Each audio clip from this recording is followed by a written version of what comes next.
Hello everybody, and welcome to Drawing Night. We're just gonna be doing, I think, some doodling. Some nice, low-stakes doodling. So I hope everyone's having a good night. Being able to relax and do the thing, you know? Here, let's, I don't know. What brush size do we want? We want something small. I want something real small, I think. Can really try to nail those details that way, you know. Yeah, oh, this is an awful circle. Let's go. Starting strong. Warm-ups, who needs them? We do the warming up during the process, right? Right.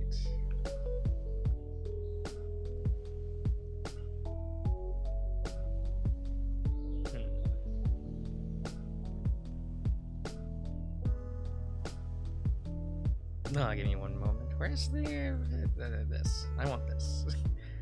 I want this image up. There we go.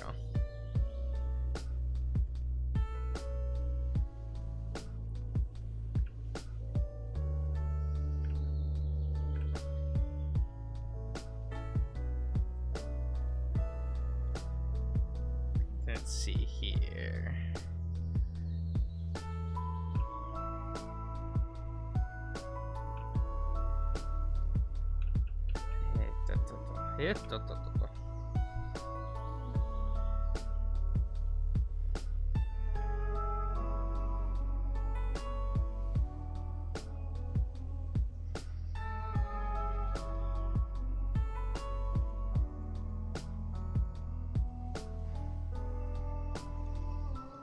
What am I looking for?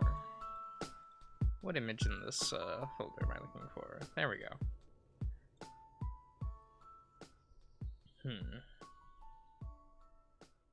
Maybe that's a little too tilted. Maybe like that.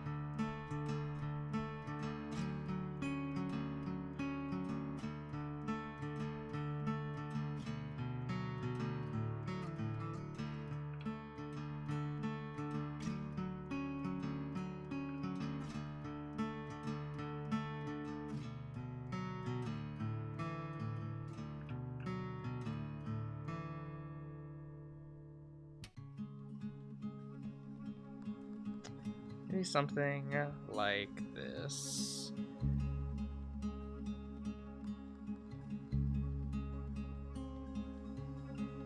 Hello, Flamantic. Flamantic.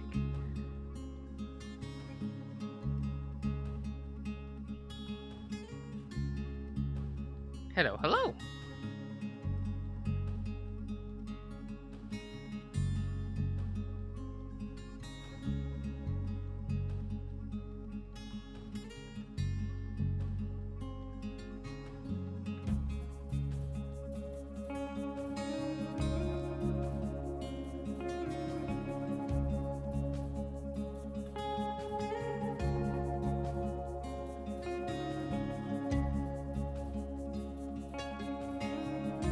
It's cloudy night? Is it cloudy?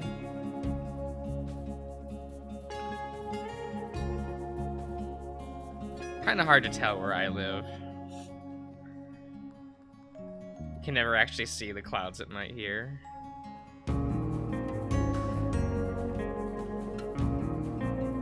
But it's doing all right.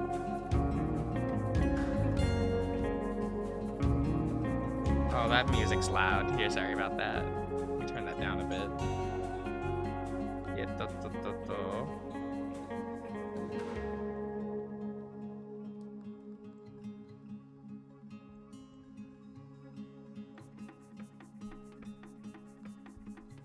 Stay in character.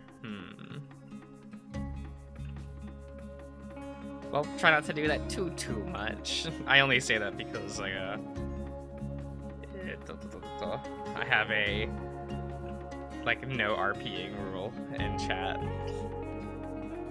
A lot of my audience think that's pretty cringe, so we ended up making it a rule.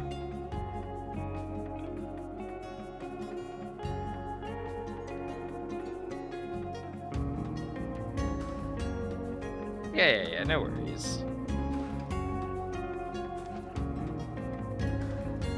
Not the most heavily enforced thing here, but just, you know, keep that in mind, right? It's mainly there to deter people from spamming and stuff, right? We've definitely had that in the past.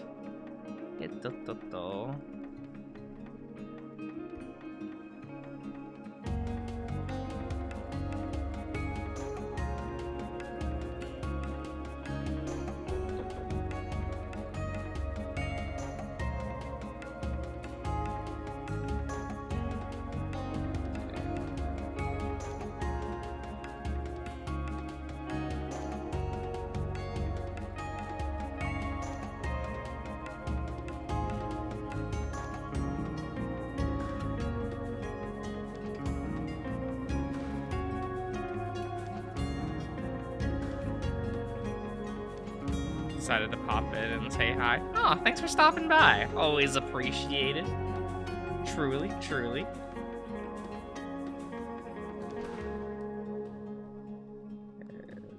So...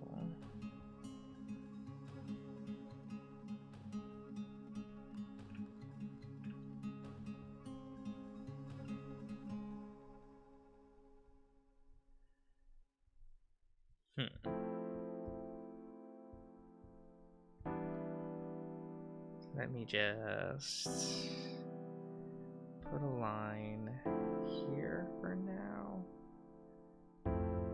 so we know where the snooty snoot is.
Trying to figure out what are the best proportions for this.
I think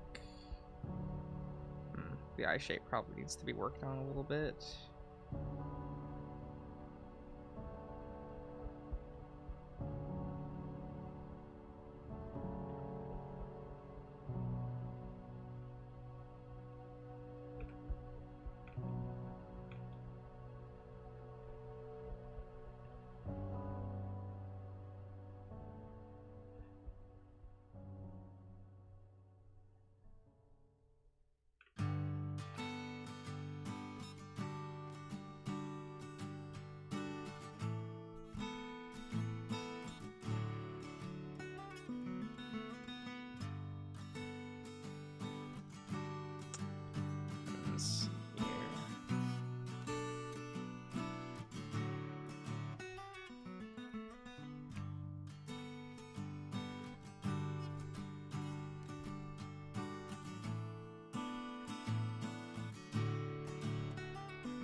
Ah, hello, Wildfire.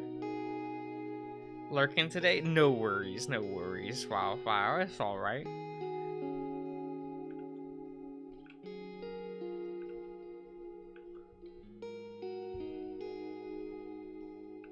I want people to just enjoy, you know?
Probably need to make the nose a little bigger. So we can do that.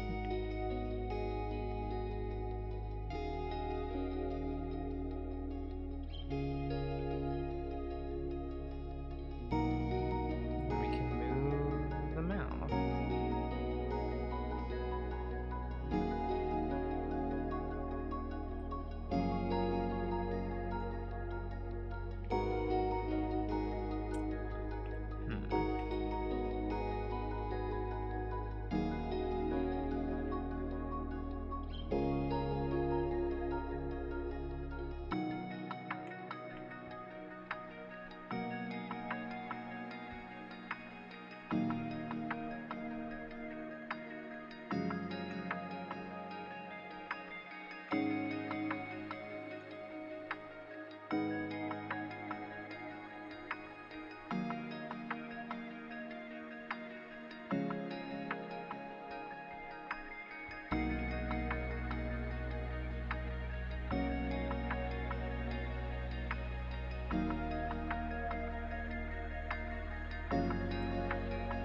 I feel like I need to change this eye shape very slightly.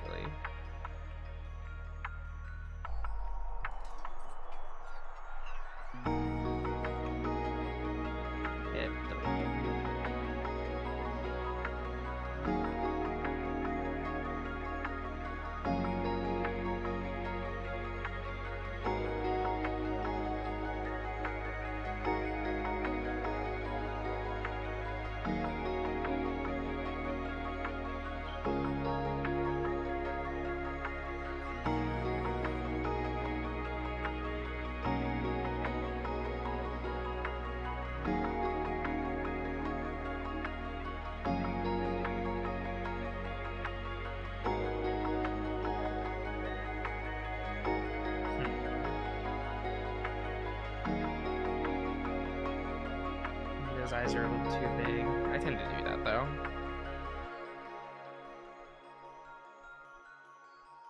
We can shrink them down as needed later.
Hmm.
I made him look pretty baby-faced here, didn't I? Yeah, that's probably fine. That's probably fine.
Ah, hello, Kopika. How are you? Hope everything is being the relaxing.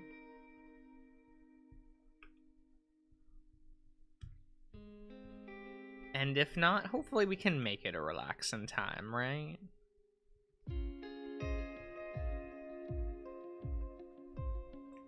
Hopefully we can sit here, just have a relaxing evening. It's cold. I mean, that's true. That's cold where I live as well. It's cold and dry and there's still snow on the ground, and I'm like, man, this sucks.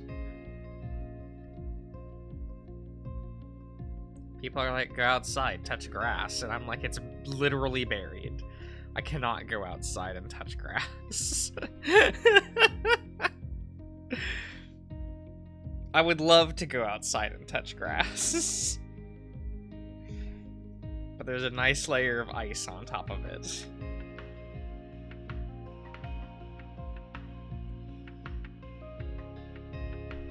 Nature has gotten in the way yet again.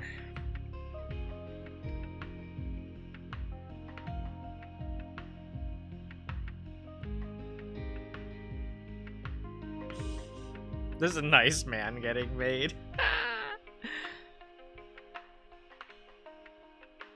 Some would say this is not a nice man.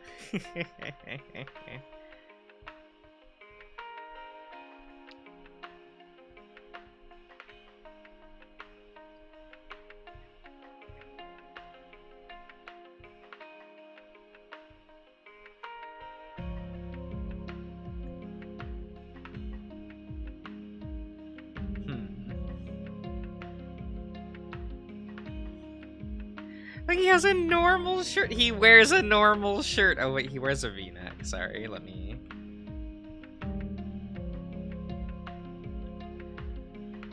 I always forget that he has, like...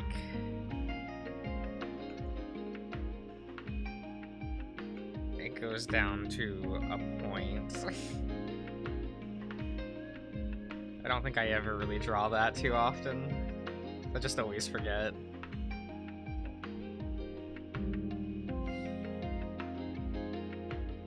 Why does it do that? I don't know.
Ah, hello, Boboshi.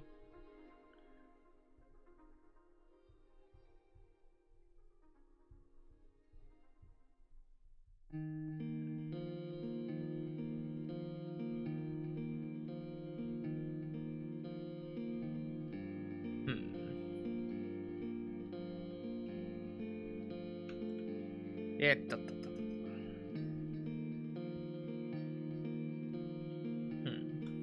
Oh, hello, cute.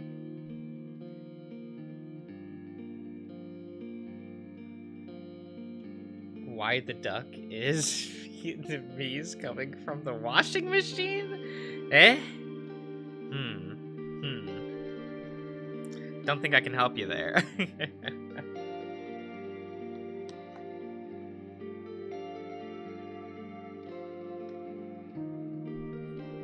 Truly, truly.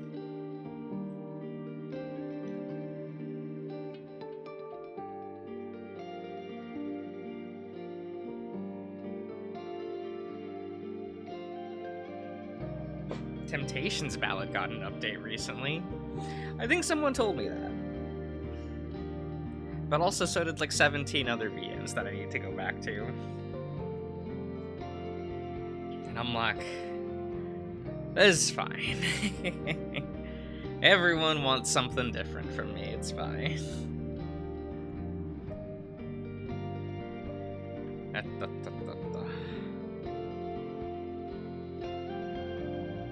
Need is a strong word.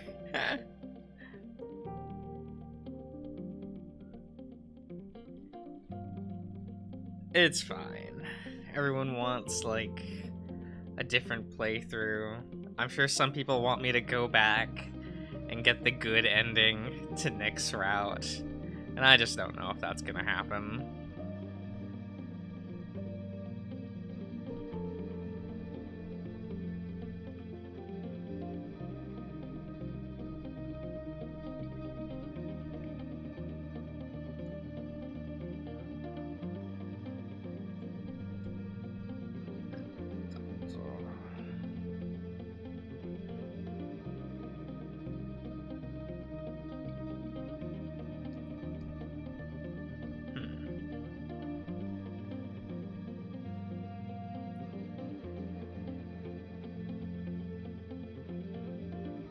We need to go back and do another Quifford Twibbits route first. What did get updated? I just heard that, like, Nick's route finished it, so I finished Nick's route. Something else will be on Monday, because I'm just like, I didn't want to go through and check the other routes for Smoke Room. Look, you got a week of Smoke Room. You should be happy. Right, guys? Oh, is Zion? Oh, it deleted your comment. I see how it is. I see how it is. Or your chat message? What are these called? What do we call, like, chat messages?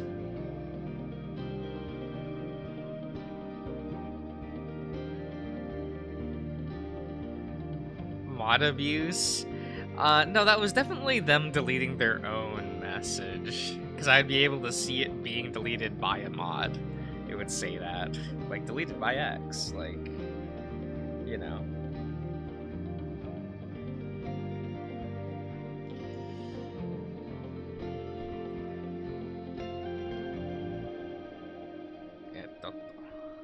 Yeah, everyone's talking about TikTok recently, and I'm just like... I barely know what a TikTok is. It was the replacement for Vine, right? I have friends that all use TikTok, and I just kind of look at it and go like, what the fuck? I don't know, man.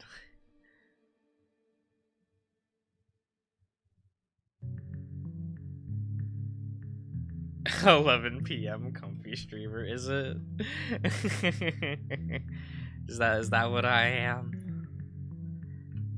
Would people consider me comfy? I don't know about that one. On Chinese alternate? I barely know what social media is. I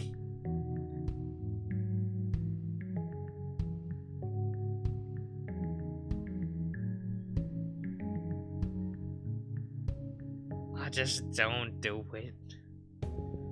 You can probably tell by my Twitter, my X, and the blue sky. Like, I barely post there.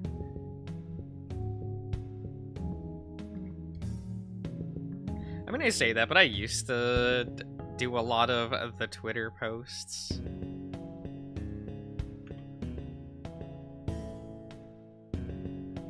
You know, back when I used my my Twitter account as a Yu-Gi-Oh blog. And not even the card game. It was for the anime. Obviously, people went to me for the spiciest hot takes for the latest episodes of Yu-Gi-Oh! Vrains and what I thought.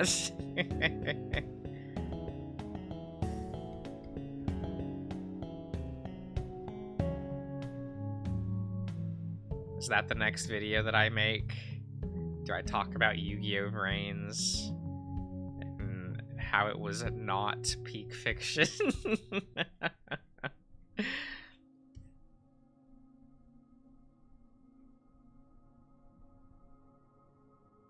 Actually, where is that image? Did I leave it on my desktop? I need to double check this real quick. Yeah, I think this is it. Can I just plop this into OBS to show this? Usually anytime I think about Yu-Gi-Oh! Vrains, I always think about this one specific image from it. Let me see if I can't just... There we go. I think about this image right here. that's Yu-Gi-Oh! Brains. Oh. Let's delete that layer. There we go.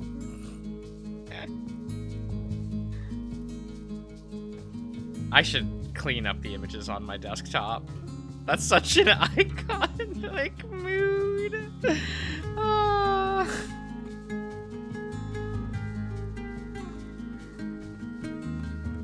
I mean, that's what it felt like to watch that show in real time. Like, holy shit.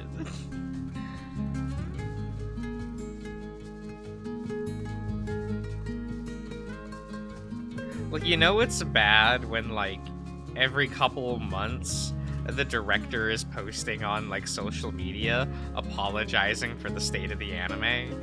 Like, you know it's bad. They're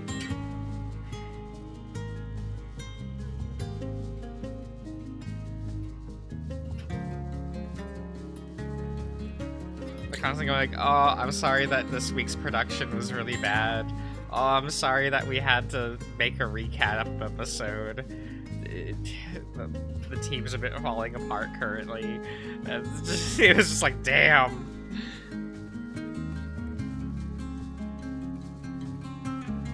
Though we did appreciate the transparency, unironically. Like, it was actually kind of nice that you would just actively inform the fan base that things were not okay. And tell us why on social media. Kind of brave, all things considered.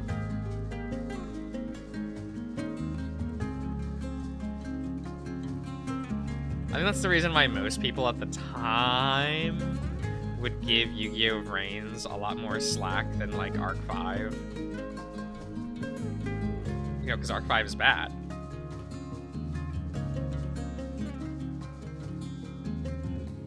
Very surprised he would even be allowed to do that. Well, it's Yu-Gi-Oh, right? Who's gonna complain? Bandai? I don't think so.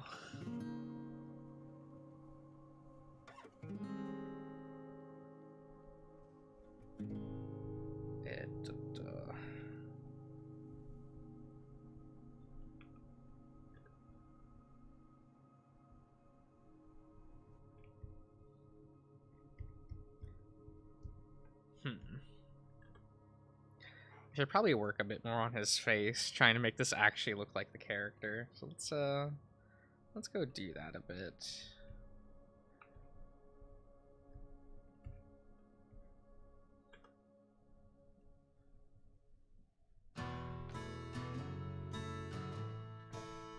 There we go.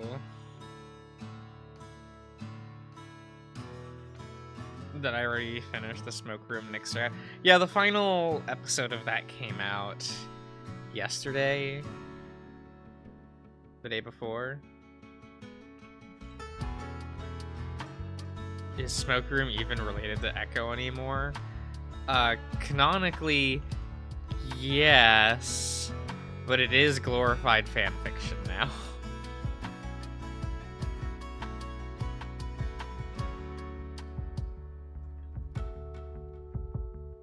It is now just an unofficial prequel to Echo. From my understanding, anyway.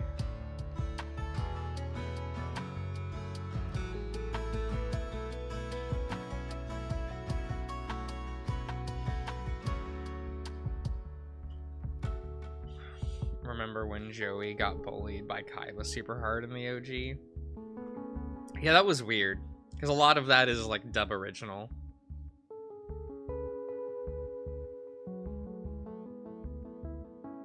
Make funny feelings? Oh my god.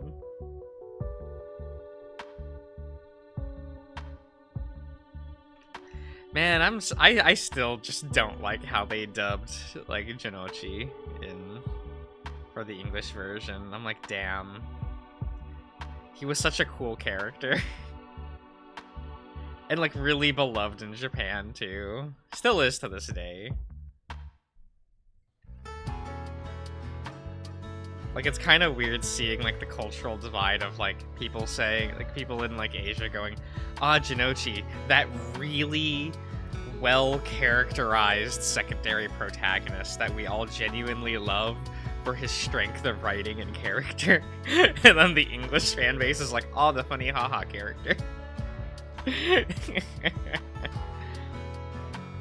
It's like, wow, that's a bit of whiplash when you're looking between those fan bases.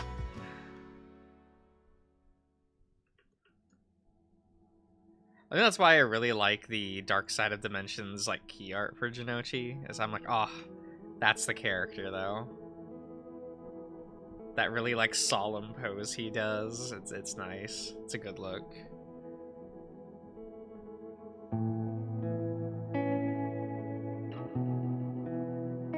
Did Ian really get griefed that hard compared to JP? Oh yeah, it's a different anime. Like, the characters are completely different. Kaiba actually has, like, nuance to how he talks to people. And is a real character and isn't just shit-talking everyone 24/7. Anzu is smart. That's Taya, by the way. Like, so Anzu's, like, legitimately smart and helps keep people together. She's not just an exposition machine. Like, it's really boring. I'll never forget. So in Japanese, the duel where Anzu has to duel against Mai, she like draws her opening hand and goes, "Ah, I've opened the Emissaries of Hope. That'll allow me to not take damage for a turn. So this will stall me so I can try to draw into better cards in the future, and will let me like protect my monsters during her turn. I'll like normal summon like the fairy, set Emissaries of Hope in past turn." And in the English dub, she sets Emissaries of Hope, or Waboku, in the English version, and the dialogue was changed to, "I don't know what this does, so I'll set it face down and end my turn." Just destroy this character.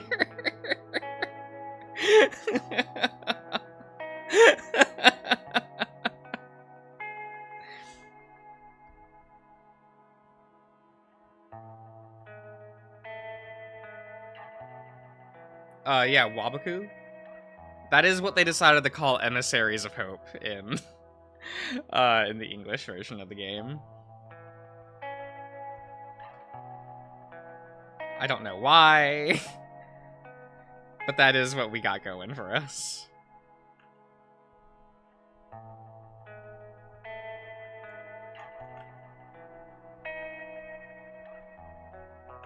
It's why when people suggest like, oh, should I rewatch Yu-Gi-Oh?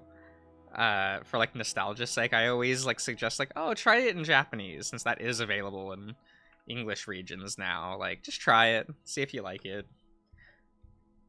I do think it's worth it, because that series is... You can tell why it was big in Asia, because it's kind of really compelling character drama in its original form. Now, that does mean it's not as funny. That is the sacrifice you're making. Women aren't gamers, they just can't understand how any of it works. Oh my god, that reminds me of just how they destroyed Mai's character in the dub. I realize they needed to take out a lot of her backstory due to, like, Y7 isms here in the US. And it's nothing, like, bad, right? It's that, Mai's backstory and stuff is connected to her career. And her career was that she was a... she worked on a casino cruise, right? So she, like, was the card dealer, right? And, like, working that job for a number of years, like, made her... give her the impression that everyone is a two-faced jerk.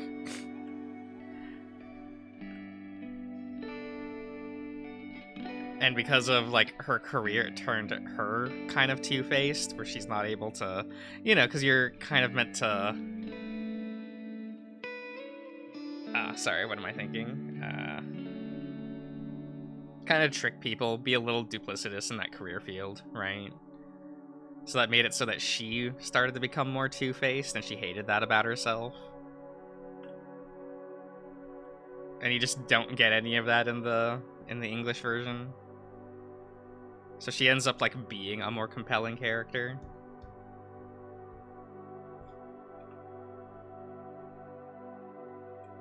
Because that's what she like kind of sees in Yugi or Atem, like both kind of, where she's like, and for Jinochi, she's like, oh, how can they be so forward with how they feel? How can they actually be sincere? And that frustrates her.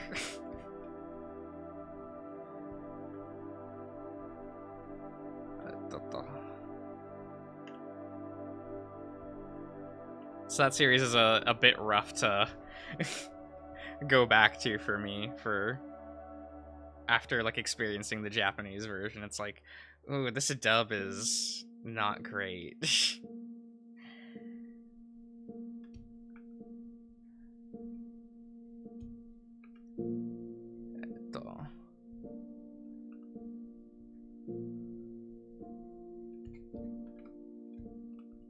But now everyone's grown up with it, so there's gonna forever be that weird cultural divide between how that franchise is seen.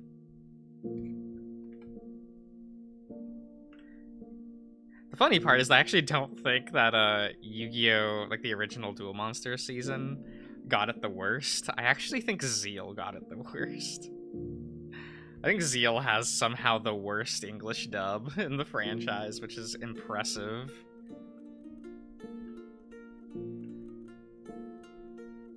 For one thing, they decided to pronounce it as Zexel. I'm like, you know that they say Zeal in Japanese, right? Like, if you listen to the Japanese dialogue, they say Zeal or Zale. The X is just there to make it look cool, guys. Like, you're not supposed to pronounce it.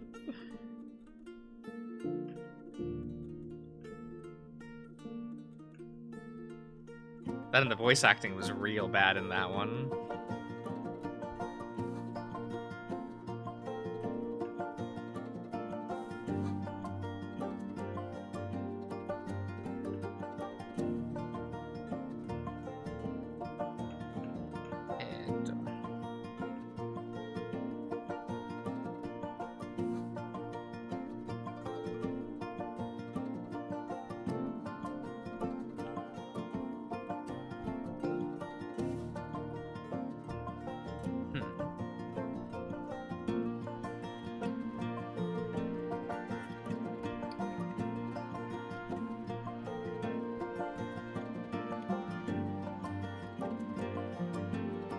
Do I need to make the head bigger?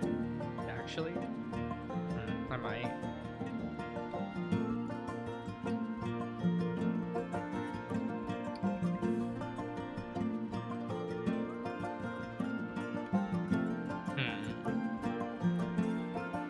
Yeah. Sorry, doing some stretching.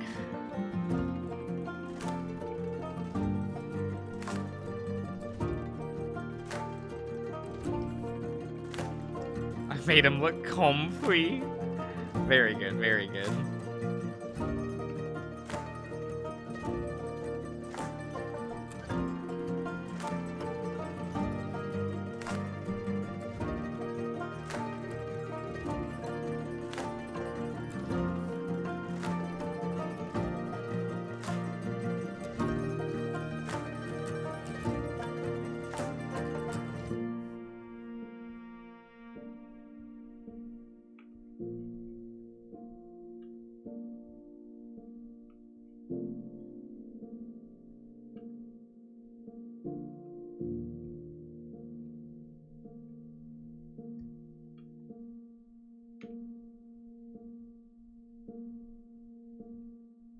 Let's see here.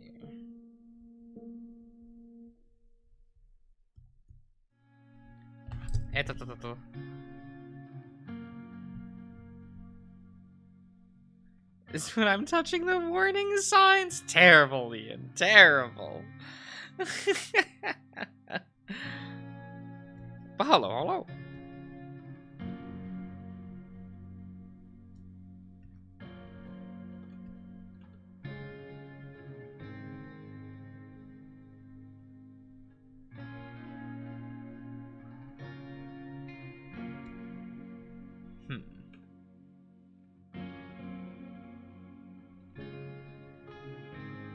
By not recognizing Peak Boyfriend.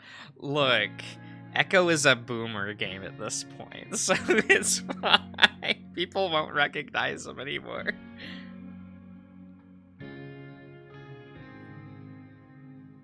What, next year will be the 10-year anniversary of the start of Echo, right?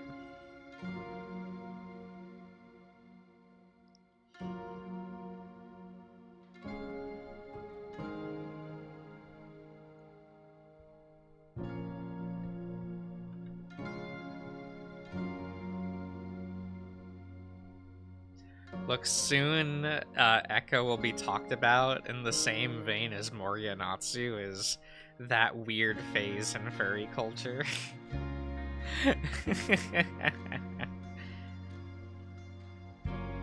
If it isn't already.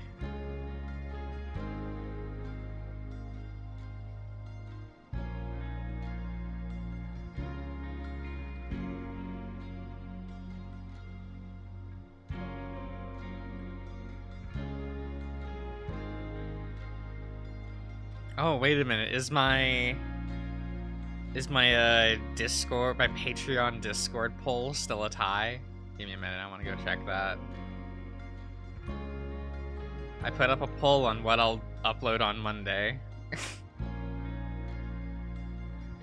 It is still a tie. Let's go. Fucking bottoms.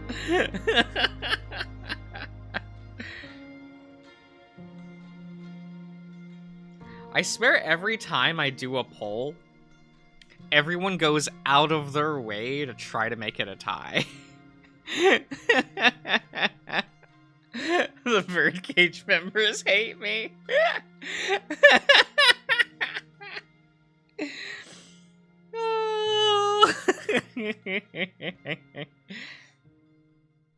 Oh. So remember, guys, if you want to help decide what I do on my channel, I do have polls on my Patreon Discord.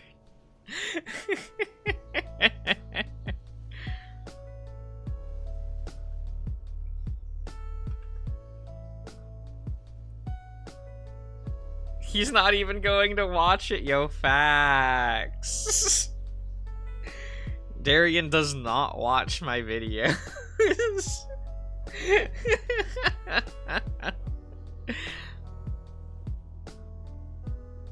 It is very funny. I'll ask him about the stuff from, like, videos of mine. He'll be like, oh, I didn't watch that.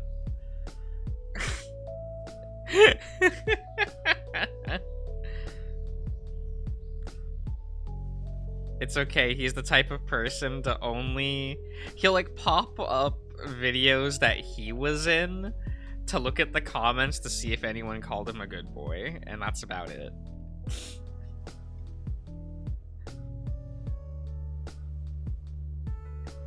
So what is the VN after Smoke Room next route? Well, I'm waiting for the poll to finish. On my Discord.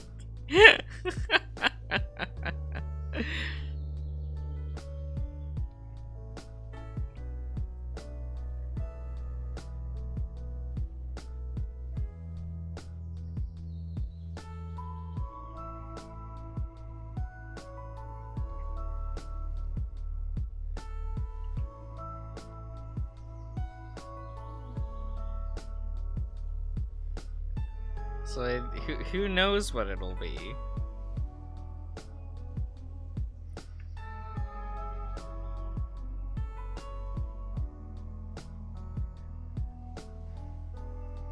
What are the VNs, please? Well, I guess you'll find out on Monday when it gets uploaded.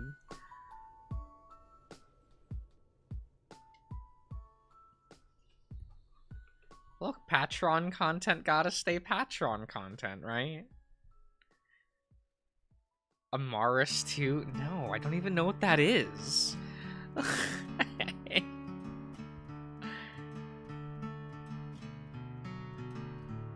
the fuck is Amoris? For a second I thought it was like, you typed up like Amicus 2, and I got really confused. I'm like, Kemia? Is that you? Like, that game that's still not public, 2 builds in?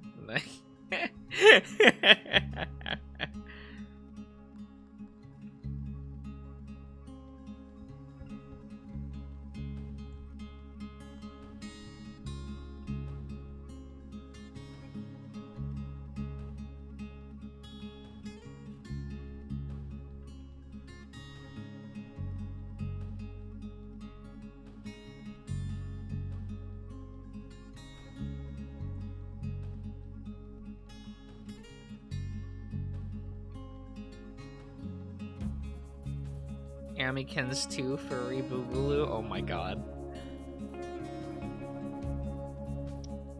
Have I gotten people to start successfully, well, like, to transition to not saying Amicus anymore and saying Amikins? How much of my awful vernacular has been transposed on you guys?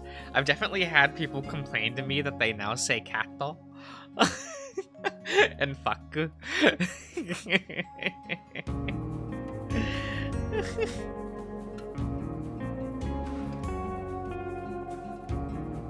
I have like the worst way. Apogolize.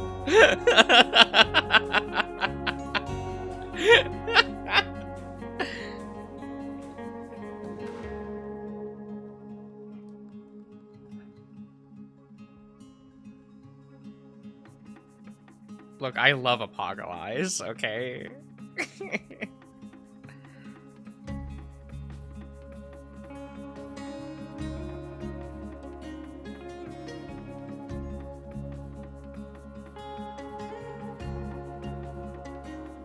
Okay, how is Leo coming along? Is this looking okay?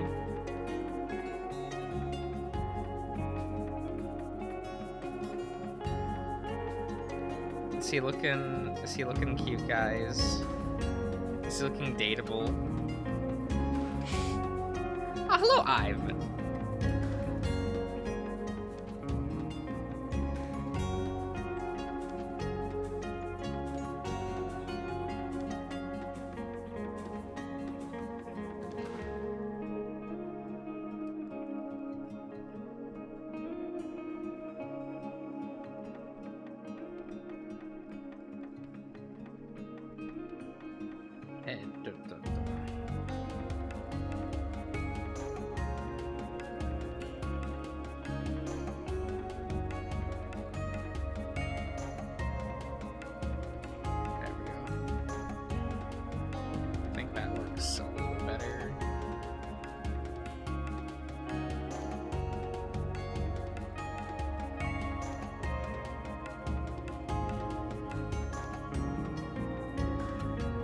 Baby girlin', maximum boopin'. You would boop him on the snoot. You would just grab his snoot and wiggle it around. Do you ever do that to a dog? Do you ever just walk up, grab their snoot, and just wiggle it?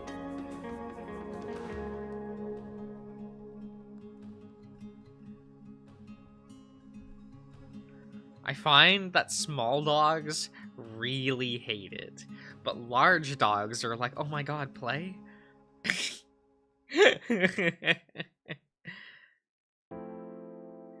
Their eyes get like big ol' wide-eyed and they get excited.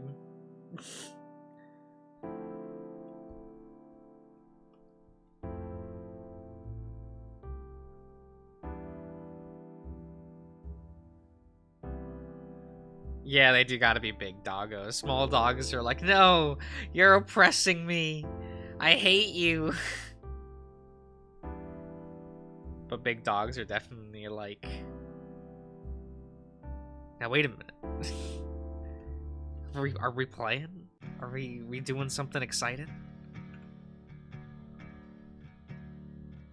I do like that about like larger dogs. They're always just there to be excited. They're very excited.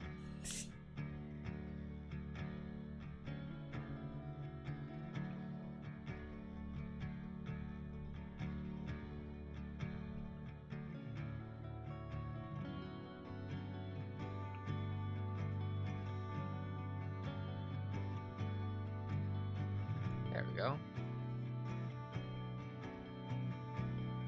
Like large dogs I can take abuse. Oh my god. Terrible. Terrible. Though not incorrect, so you know, hard to fight that.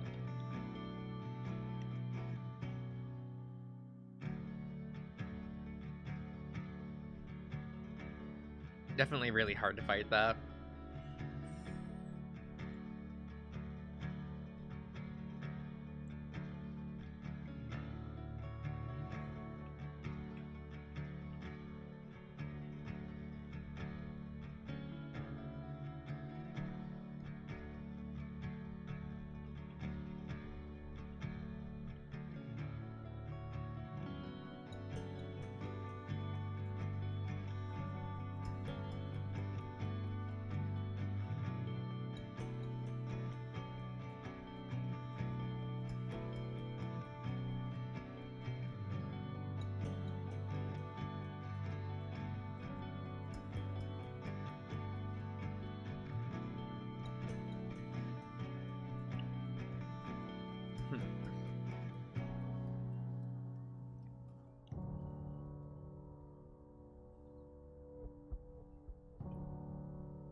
Maybe we'll just make the cutoff here so we don't have to only draw the hands. You know, we can be real lazy with this, right? I'm allowed, damn it.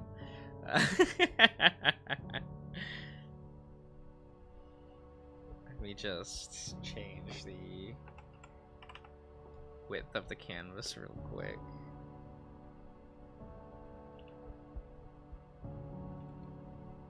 Show pause? No.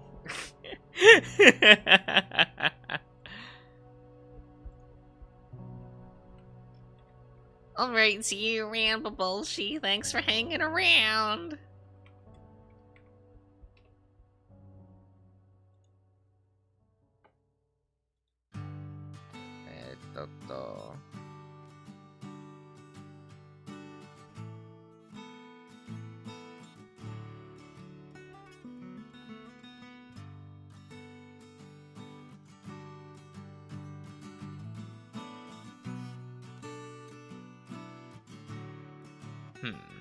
Sorry, give me one moment, guys. There we go. Perfidia! Hello, hello.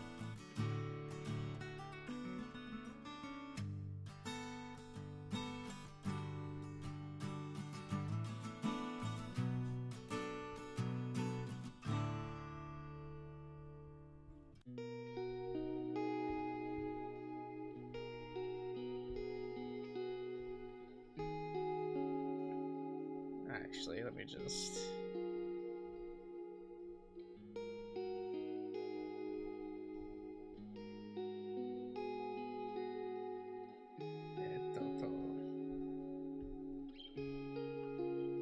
Let's put that there for now.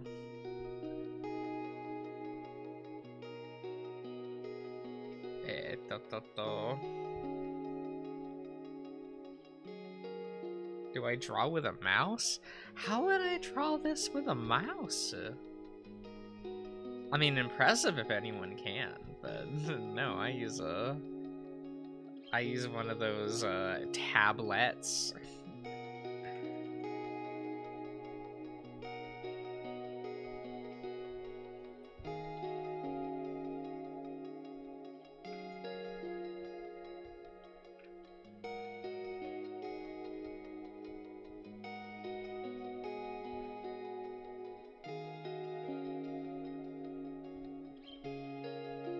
Let's see here.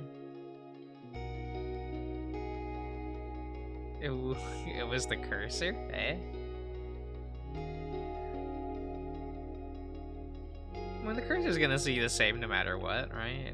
Unless I like specifically change the cursor.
Art challenge. I'm just doing a sketch every day of the week. Just one? I guess if you're not like really trained, then I guess that's a decent start.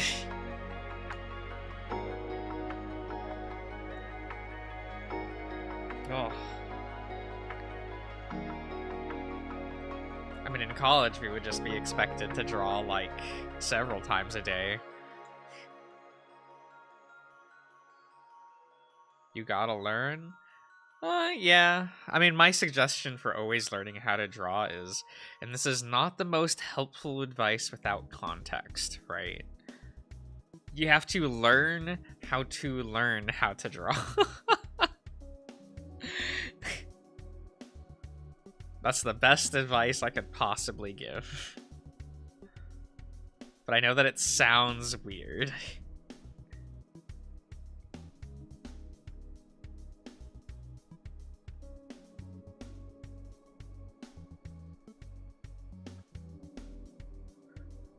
How do you learn how to learn?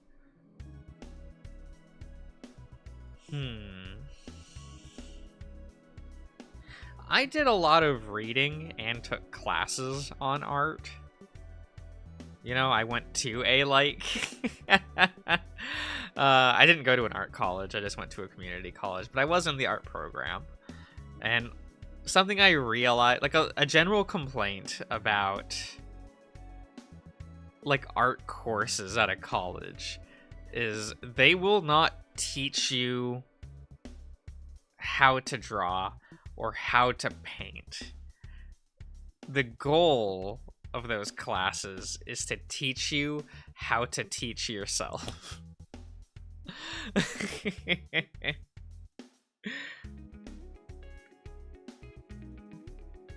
And usually the way that I like to think about it is art is a language, and you are learning a language, right? So just doing some general sketches usually won't help you. You need to learn, like, what you're sketching. Again, I know that's weird without context. But, like, a lot of things I see a lot of people fuck up right away is general shape language. Like, you see a lot of people...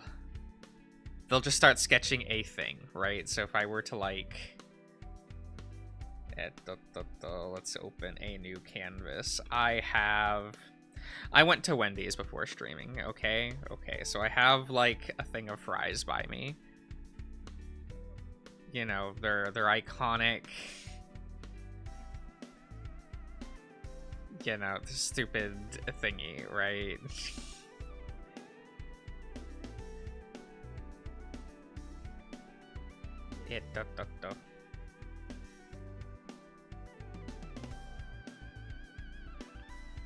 He's gonna draw a fry. I mean, like, no, but like the holder for it, because that's still just sitting on my desk, right?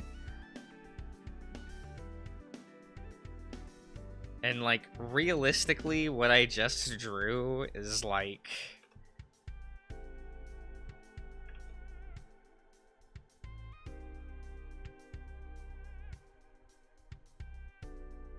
I drew a square with a circle behind it, right? That's like realistically what I just drew.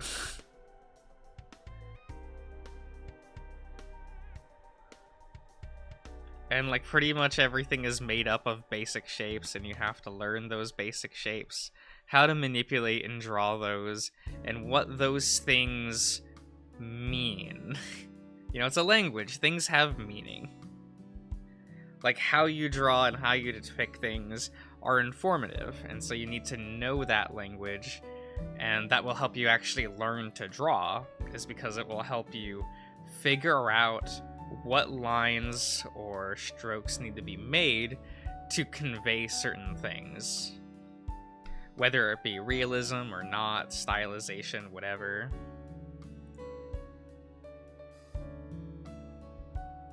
Like, I read a lot of books on art back in college. Like, I purchased it recently because I read it back in college, but I had checked it out from the library, and so I bought it recently just so I could own it. And it's a book titled, let me go grab it real quick.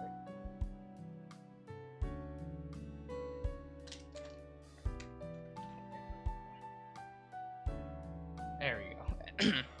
It's a book titled Understanding Comics. Yes, I know I'm a comic book guy, I'm sorry. But what this book does, it's also by Scott McCloud. So it's just Understanding Comics by Scott McCloud. It also, The Invisible Art is also in the title somewhere. It's a little bit weird. But it is a comic book all about design and the language of visual media. And it breaks it down like it's a comic book, right? So it's not just walls upon walls of text. I know people don't enjoy that when they're reading like a textbook. So this is a textbook in the form of a comic book. It's a fairly hefty like book, but it is like, here is how visual language works and why it communicates things. And I always suggest this to people that are trying to learn how to draw, because it will help you learn why things are drawn in certain ways, or why things are designed in specific ways. Let's toss that over there. For like that's like light reading. I think that's the most like accessible reading you can do. Another one that I like for learning about art is The Illusions of Life. That is an actual textbook, and it's kind of expensive. It's very hefty. But that book was written by a bunch of like Golden Age Disney animators, and so it goes over a lot about like animation specifically, but that of course like tells you about communications and subtlety of movement, rules of design, stuff like that.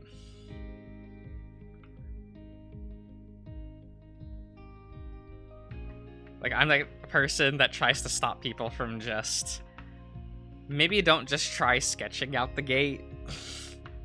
Like, of course, yes, you're going to need to be able to sketch to learn how to draw, right? That's a very simple thing. But it's like, you're not going to learn a language just by shouting, right? It's like, you're not going to learn Japanese just by trying to mimic what other people are saying. You do have to learn things first before you start speaking, right? Like, you need a general foundation first.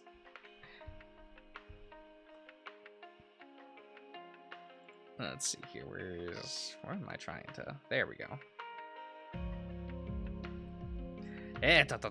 No. Image, you get back here. Yeah. There.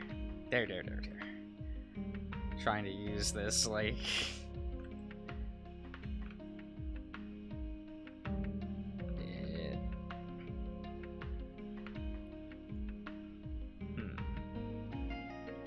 Also, I guess sorry for the art break, you know.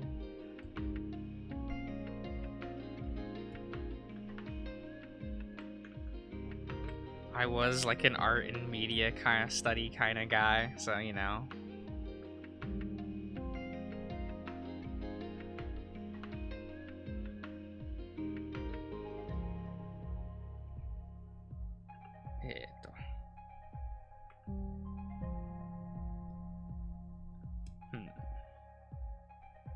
Then I don't think like I'm not a great artist, right? Like, it's why I have in my like Twitter bio like not an artist. Because I did not do well in college.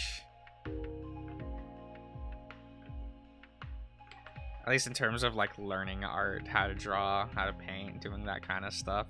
Like I can do the bare minimum, but that's about it.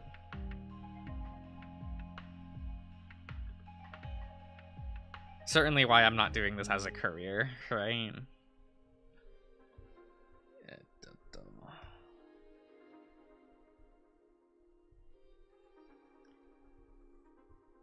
Move this a little bit.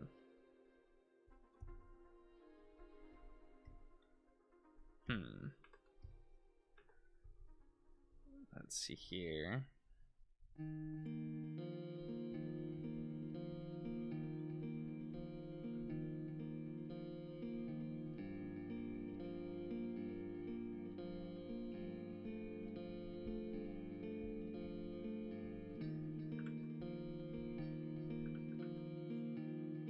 You should go practice. Yeah, I gotta learn how to practice, though. Just remember shit like that. I know it always sounds weird.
Are you showing us the shapes that make a good boy form like Leo? I mean, I draw with a lot of like rounded squares and circles. Or I guess like rounded squares and rounded triangles, basically what my drawings are made up of. Because that's just like what I like.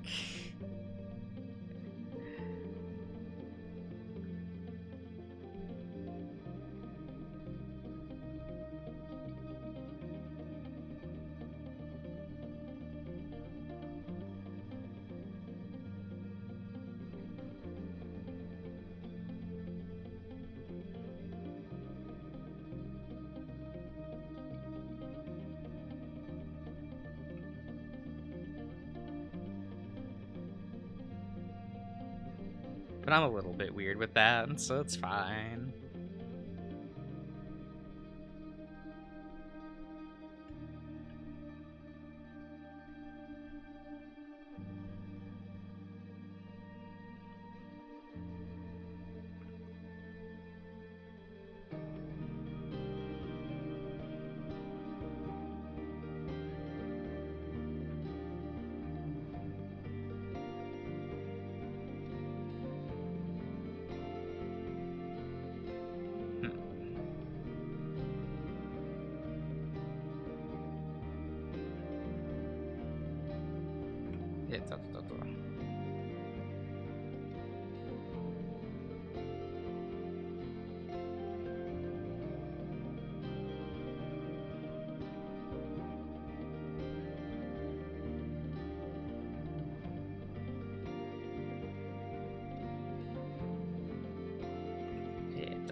Should buy the rights to Echo and put Chunter in Rivals, but wouldn't that be confusing with the character Echo?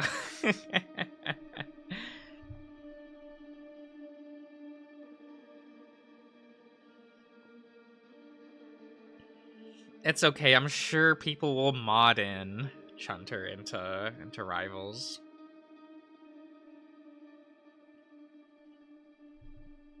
Actually, wait, people don't like Echo as much. So they'll put in Samuel Ayers instead, on top of, like, I don't know, Black Panther or something. Be so original, why don't they? Marvel is already confusing enough. I don't think it is. But I've also been reading superhero comics for the majority of my life. So that shit just isn't confusing to me. I just don't get... I don't really get why people find, like, that universe confusing. I think that it's pretty straightforward. Like, it's a lot. Like, I guess if it's... Like, if that's your issue, is there's just a lot, then I guess it's confusing. But also, you can just not get distracted by that. That's kind of my mentality for superhero comics is, just don't get caught up on the stuff that, like, you don't care about, right?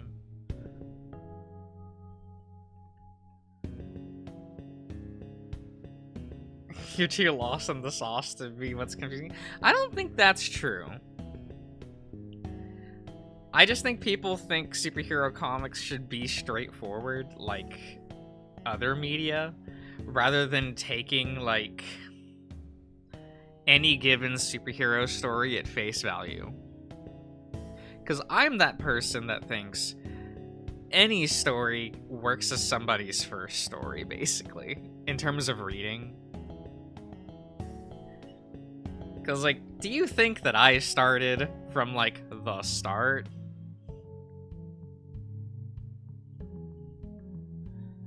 No, you just, like, oh, does that character or story sound interesting to you? Go read it. Have a good time.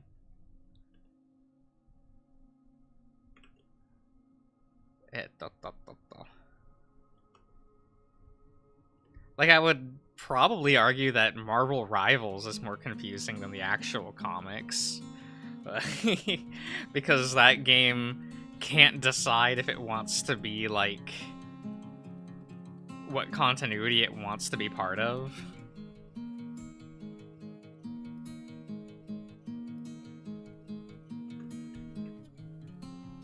Then again, that game is just fan service for fan service's sake. And thank God not for the movies.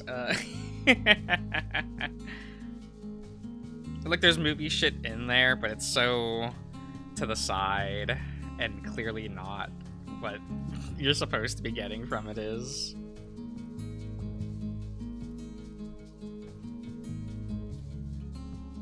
Because Christ, when they showed some of those, the alt skins, I'm like, oh my god, they care.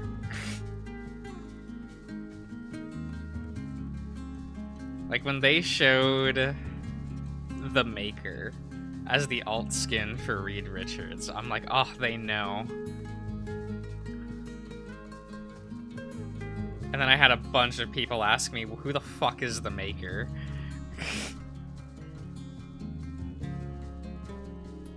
And I'm like, damn, one of the coolest villains in the Marvel Universe. Unheard of.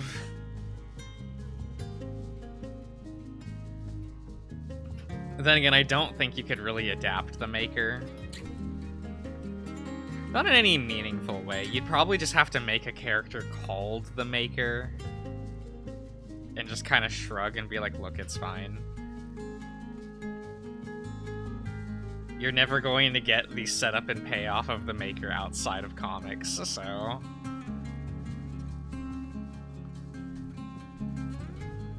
So naturally, I bought that skin day one, right? I don't even use it.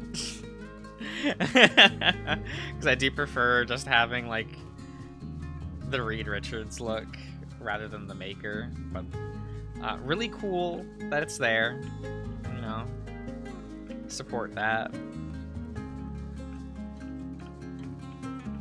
Granted, I would have preferred if the maker was his own separate character. But I understand.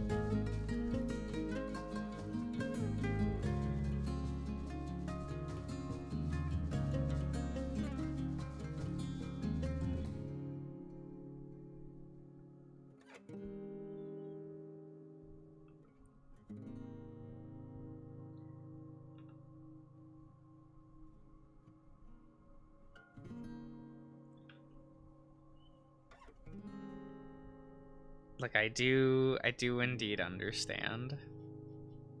I did think about, like, recently making, like, another, do I call them a video essay? Or, like, a video footnote, about some comics and just kind of, like, keep going back and forth on it.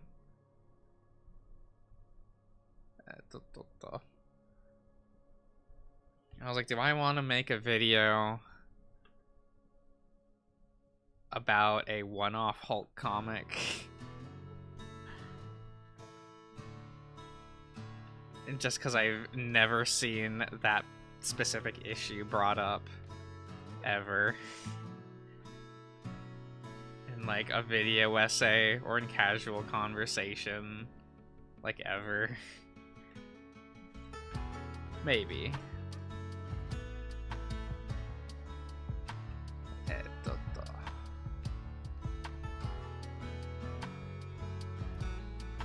Though I do genuinely think that when people complain about how confusing it is to get into comics, a lot of those complaints are just fabricated.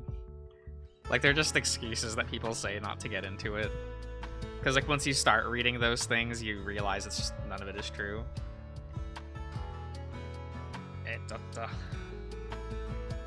The whole, like, oh, like, there's no good starting place, or it's all confusing. So I can't tell you how many of my friends used to be that way until I just, like, threw a comic book at their face and was like, you think this character's interesting, right? Read this.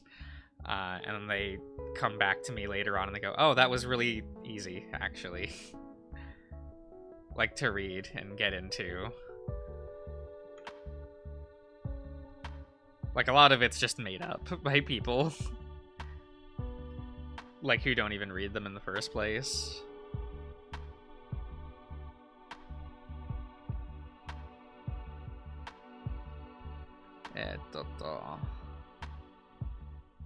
It's like you can just pick it up, start reading, have a good time.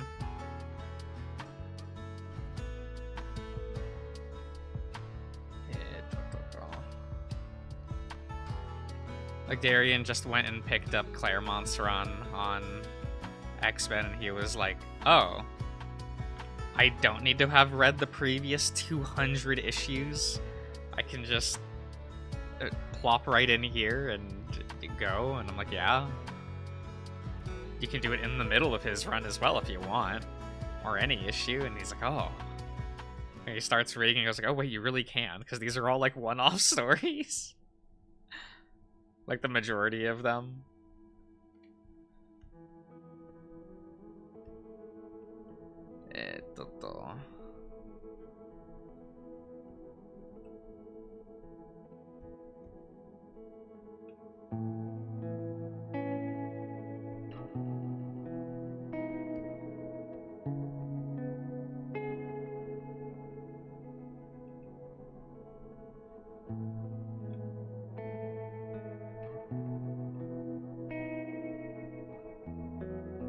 There we go.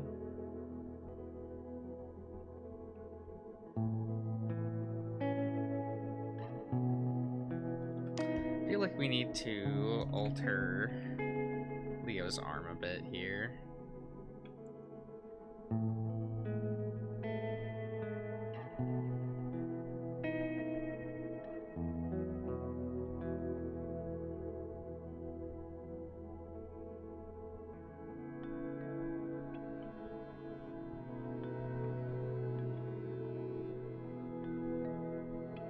kind of like that.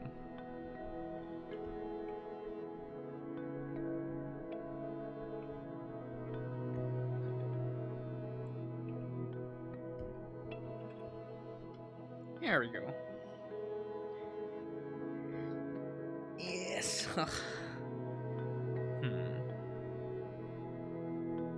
Now let's lower the opacity on some of this stuff.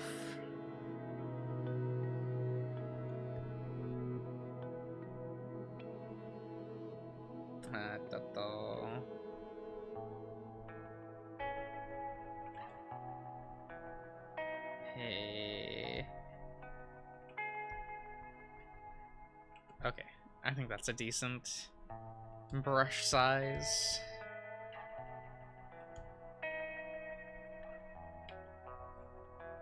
Might be too big, but that's fine.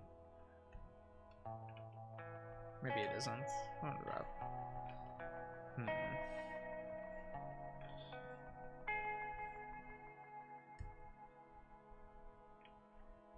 Maybe.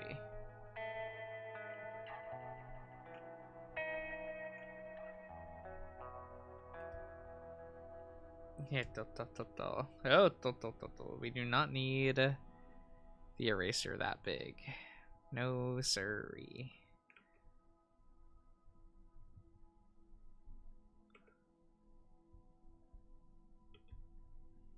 Let's see here.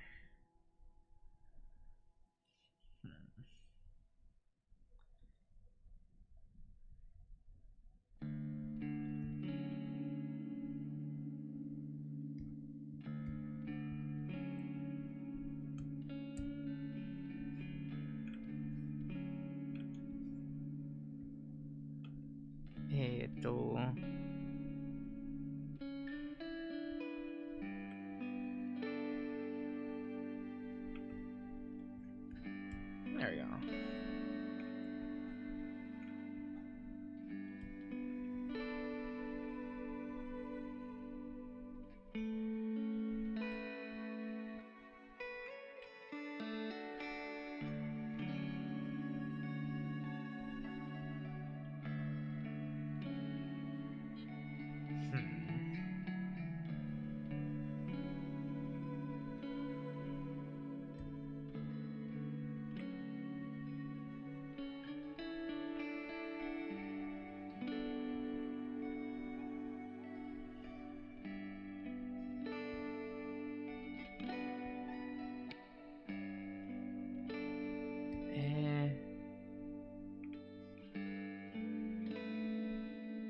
Maybe we want that curved over here.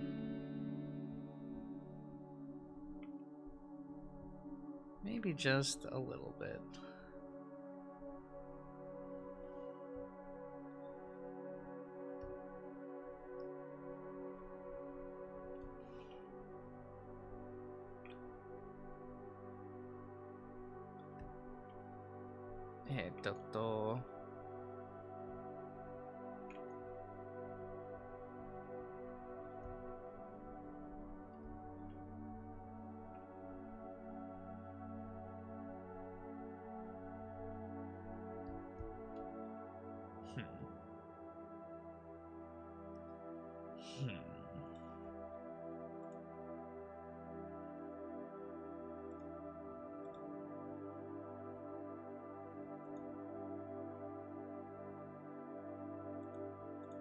No, sorry. I was checking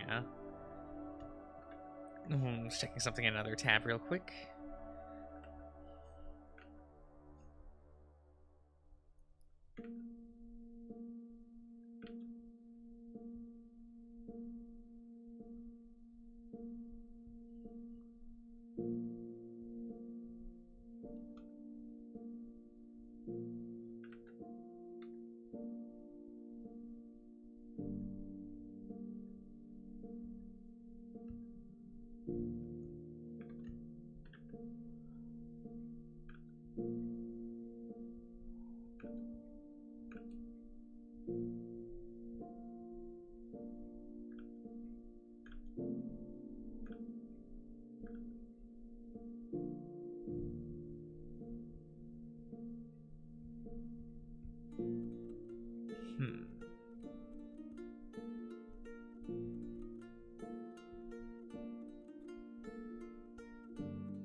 Actually, I think what's bothering me about this is probably this should just be tighter.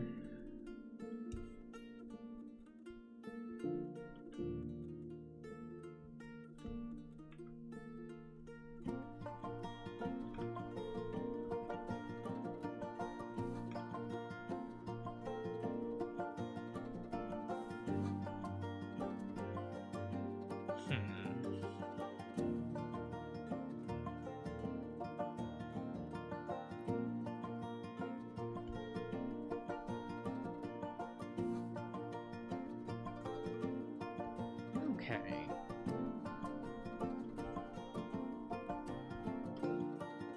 What if he blept? Not for this drawing.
I think that looks okay.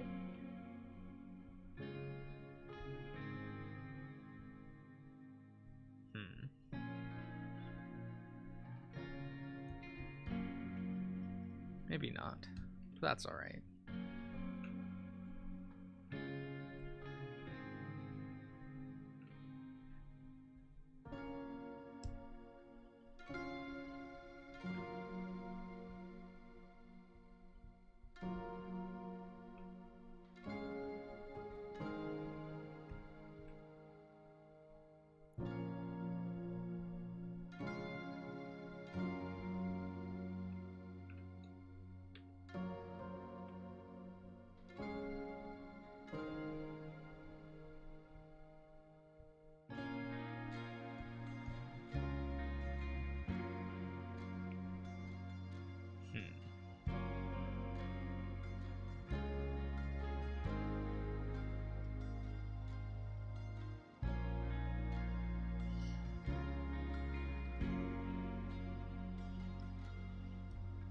Do I just want to cheat? I kind of do.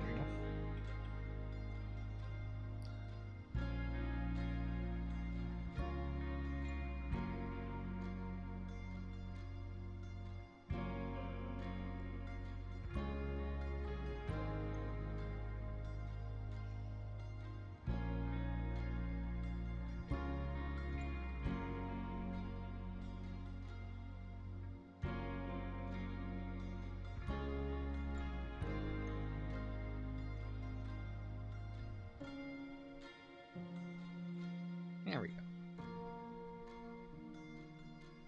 I kind of like that. That works.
Okay.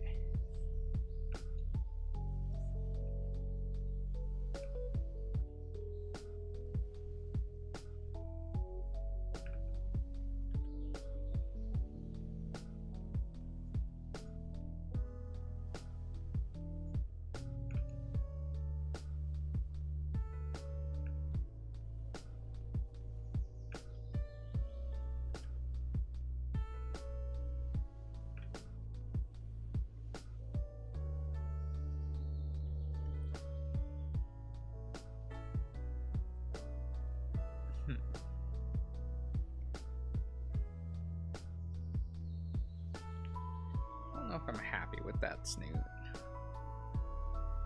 Let's see if I can't.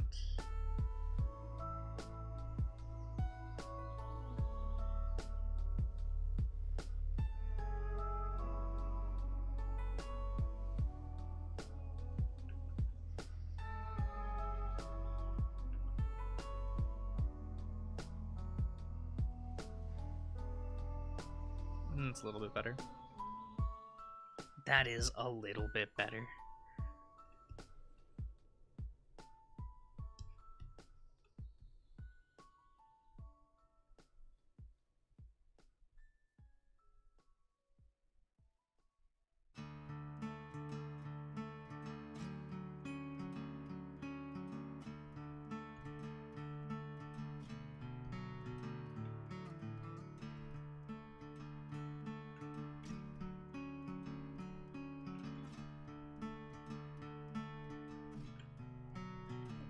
There we go.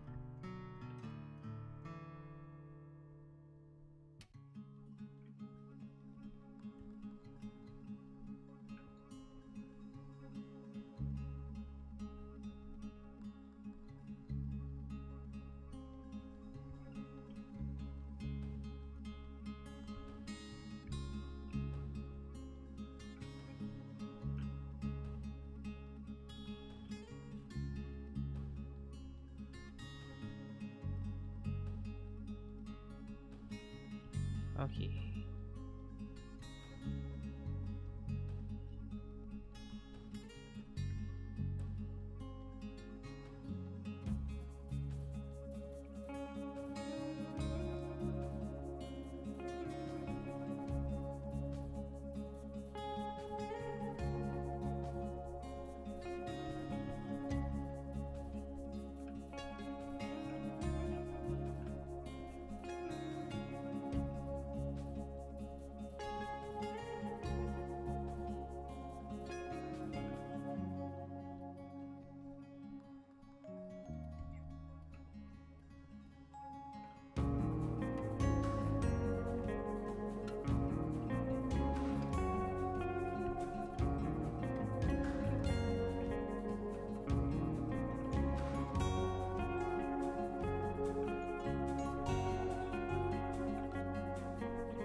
getting there.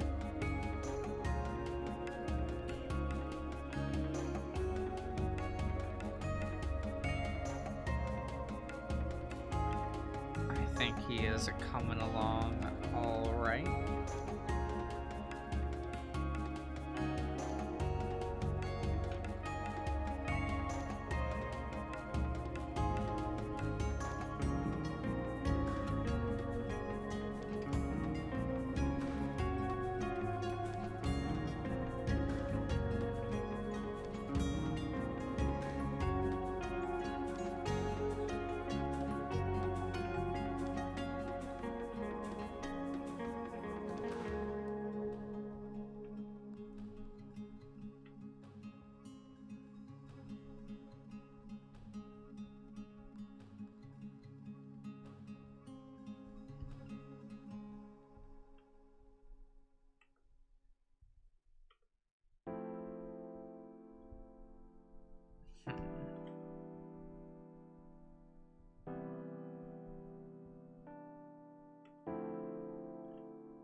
Is there anything that keeps you motivated with drawing, or do you do it out of enjoyment itself?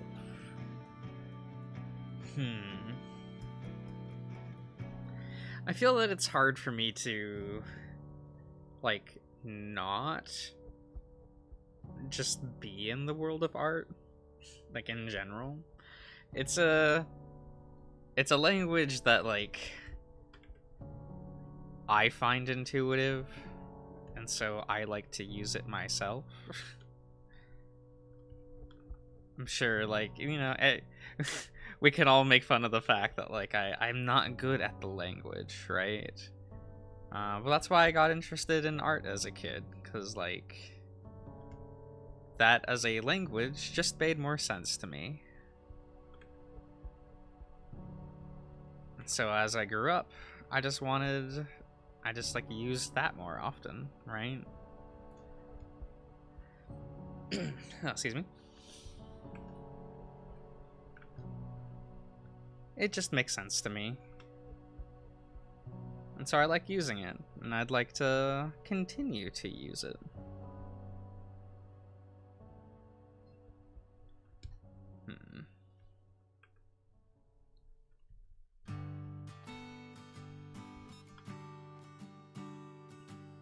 Like, there is an enjoyment to it, There is a struggle to it.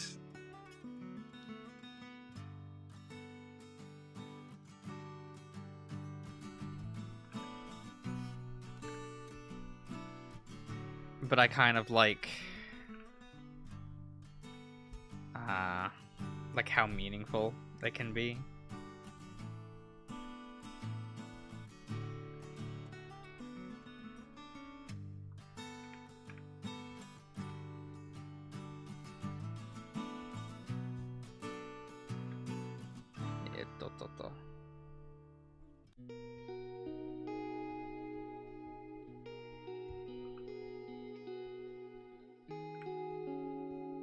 It's like, to me, I could just say, oh, I like Leo.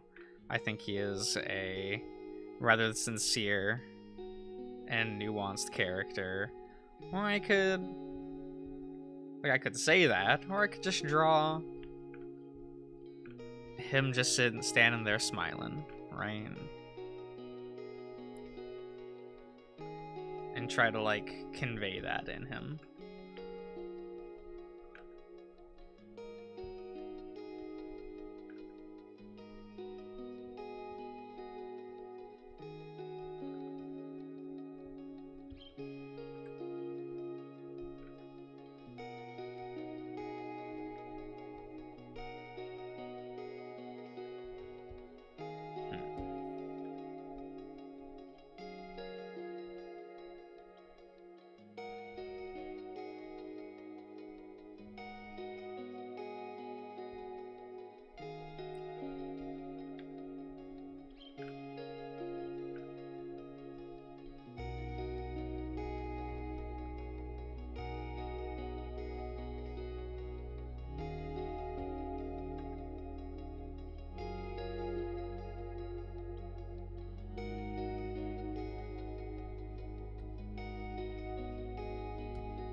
That's an insightful answer, is it?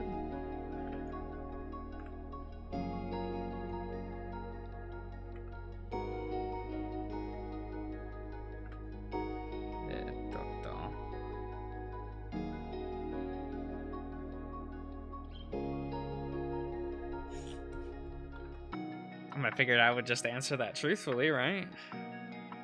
No reason to beat around the bush. I try not to do that when answering questions.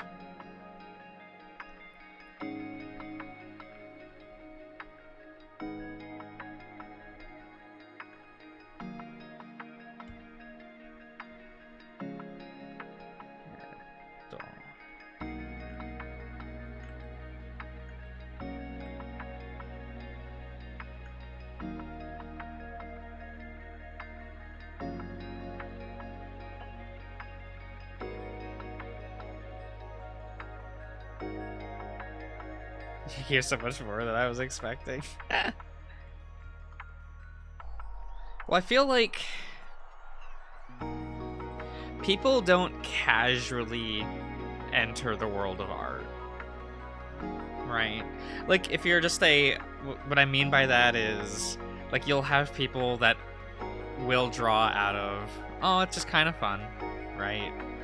But if someone's going to, like, go into it either as field, as a student, no one kind of does that casually.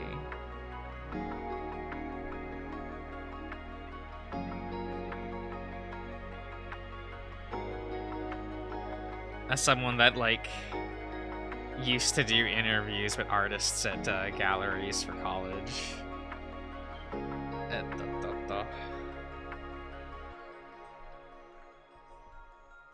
You definitely realize everyone's there for, like, a reason. And that's why they, like, stay there, right? If it never,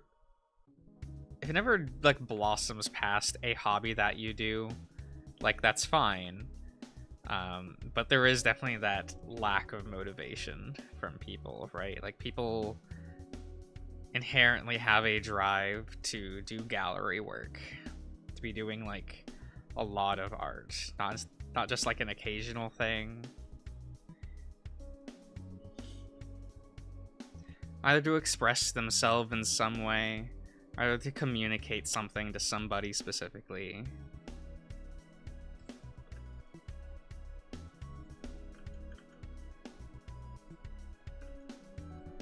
Like, no one's going to spend multiple years on a drawing as a hobby, typically, right?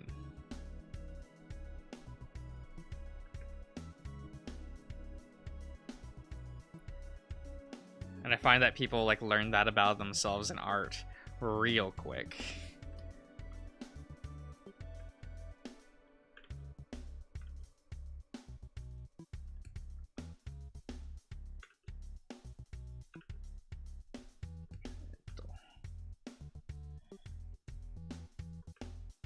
I can't tell you how many times, like, in the first, like, 2 semesters I did in college, the amount of people that dropped out of the art program because they were just like, oh, I thought this would be more fun, or, huh, I don't care, like, about it as much as I thought I did.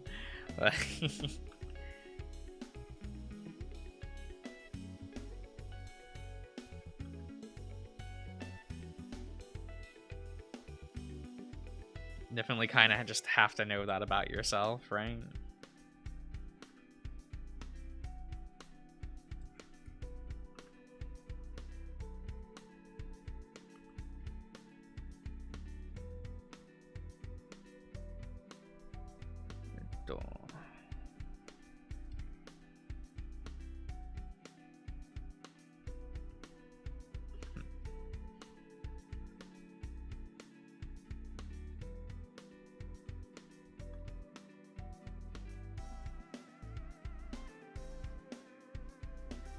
I think that's like part of the reason why I get annoyed when people, like, when they start to try to talk about or criticize art and you point out like a flaw in their logic or anything, and they just like use the immediate defense of like, oh well, it's like a subjective medium, so like who cares?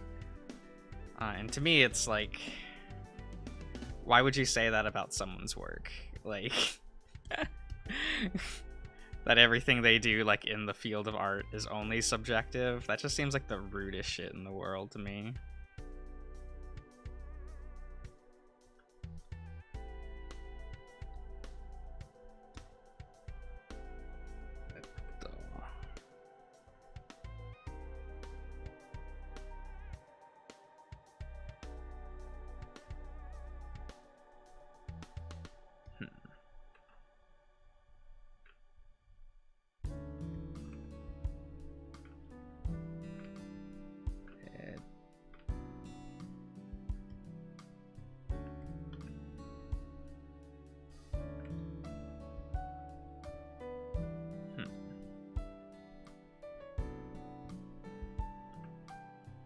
So I have to get fixed up. Way too sharp for this drawing.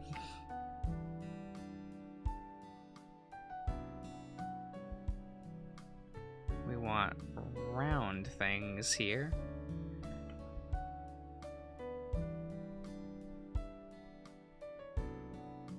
Let's see if we can round that off. There we go. There we go. I think that's fine.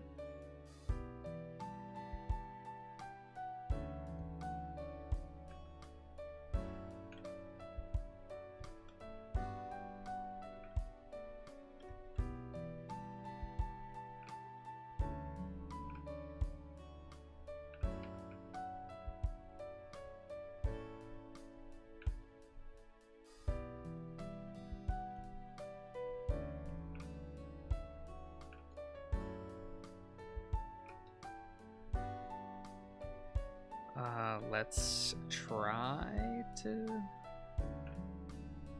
get this to be where we want it.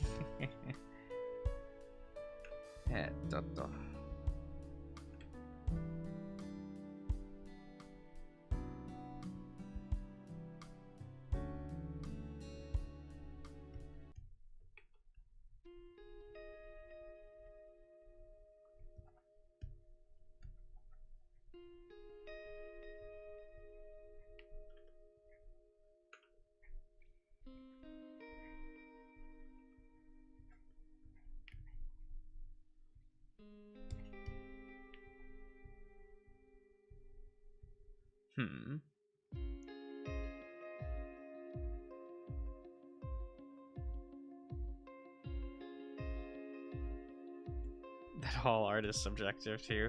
It's just a really ignorant thought process, right? Granted, pretty much everyone I know that like has ever said that like has never studied art. I feel like when you study art to any meaningful degree, that sentiment goes away immediately. Because what's like enjoyment in art is subjective, but the art itself isn't, right? That's the way that I think about it. And I do think that's just a weird separation between like the artist mentality and the audience mentality. Because for the most part, and I don't think that's a flawed way of thinking, by the way, like, it's like having the audience mentality is not a flawed thing to have, right? Just saying that first, right, before I say this. I always feel like audiences more have a hard time grasping what it's doing or what it's saying, but they'll get a personal experience out of it, right? Well, I feel like most other artists can intuit a work a lot easier.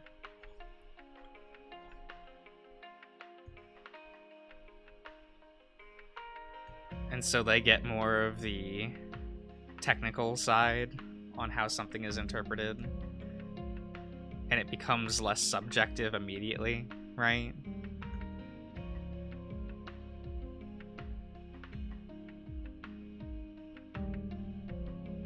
Like, that was something I learned real fast when... So there are these old streams I did on, like, an older channel.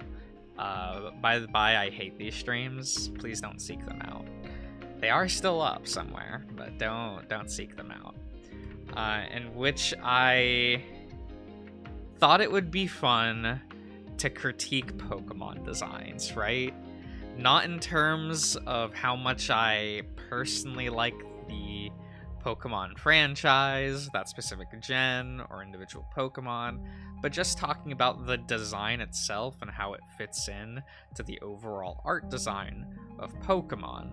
And what I realized really fast is nobody wants to hear that, right? Like, no one wants to hear about rules of design for Pokemon because they like it, right? Like, if I say, oh, this design isn't working because of X, X, and X, like, or X, Y, and Z, you can see that this is a flaw across, like, all of these Pokemon in the gen. Gen 2 is a really easy one to point at because Gen 2, like, wasn't confident in their design sensibility compared to the Gen 1. And so anytime a Pokemon has empty space on it, they will typically put, like, a small pattern or a ring band around that section of the body, like in Gen 2. And I personally find that annoying, because it just makes those designs look a lot busier than they should. Where they should have just had the confidence to go like, no, the silhouette is strong. It's fine. The Chad Chonk Pikachu versus the Virgin Modern Twinkachoo. I actually don't hate the modern Twinkachoo. Though the reason why I say that is more out of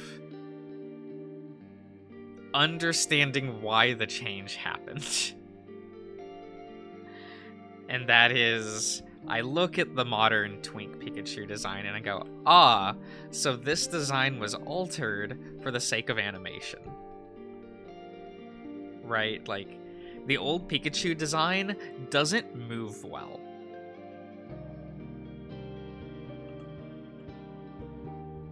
It just doesn't express itself through movement well enough for a mascot that needs to be doing cute things all the time, right?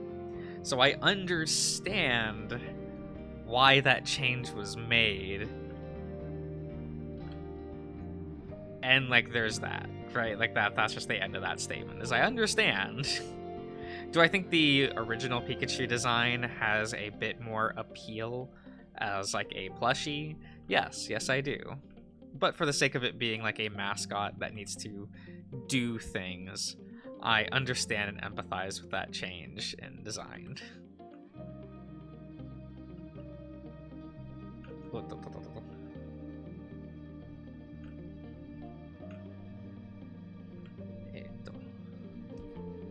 Because when I was doing those streams, there'd be a lot of times where I'd be talking about the design, the shape language, the color design, the color theory on it. And a lot of people just didn't want to hear negative things about Pokemon they were emotionally attached to, right?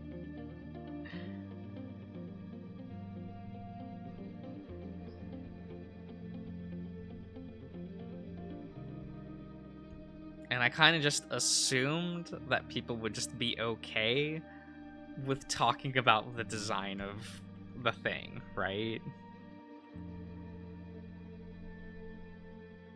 I noticed this even more when I was talking about, like, the human characters in Pokemon. Criticism equal personal attack, right? But it was something that I noticed in a different way with the Pokemon human characters.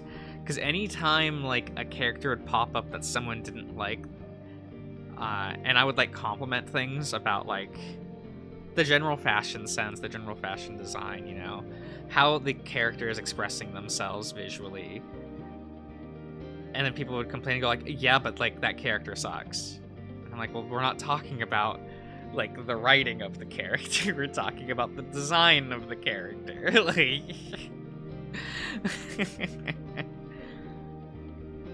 And I always noticed, like, oh, people can't separate, like, they're already, like, their pre-made feelings about a subject versus, like, an attempt at a real art conversation, right?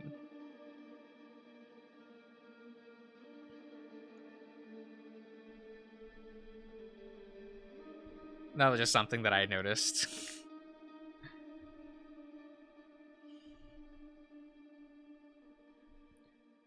Which, like, only a little bit annoying, kind of a little bit sad. Because I'm like, oh, can we not do that?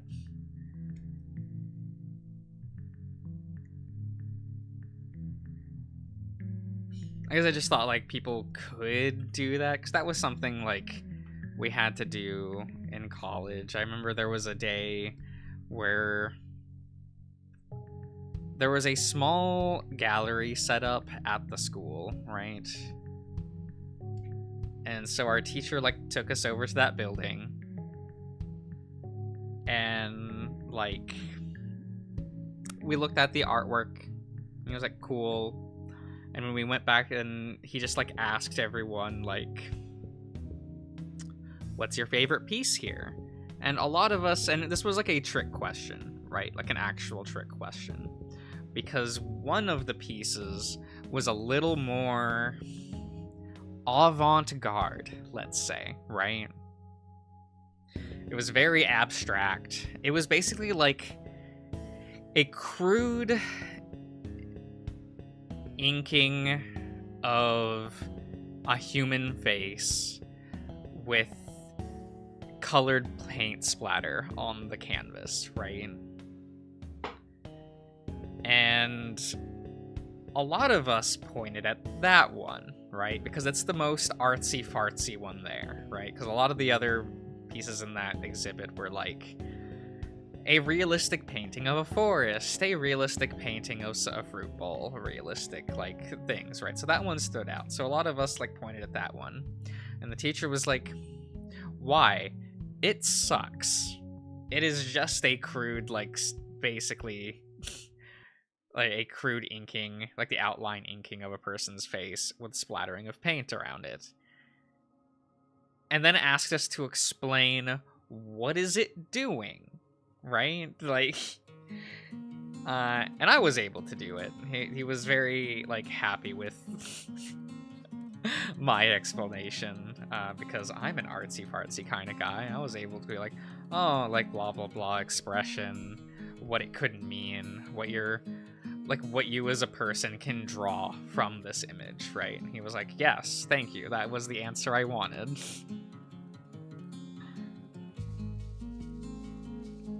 While, like, most other people were just kind of deer caught in the headlights of, oh no, I fell for the trap, right? Like, I chose the artsy-fartsy one because I thought I was supposed to, and then couldn't follow up on it.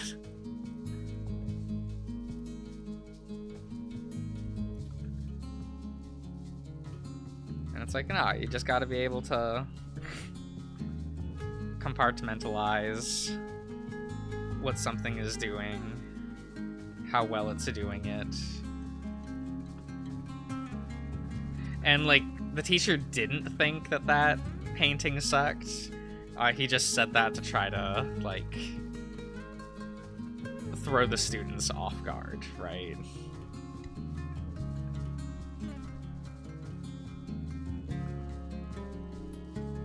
Which I think was a cute way to do that.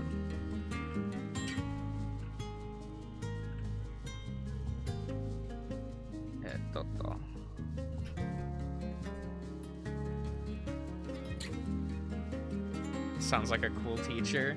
They were. Like, when they wanted to be. He definitely had, like, somewhat of a dismissive attitude towards a lot of students.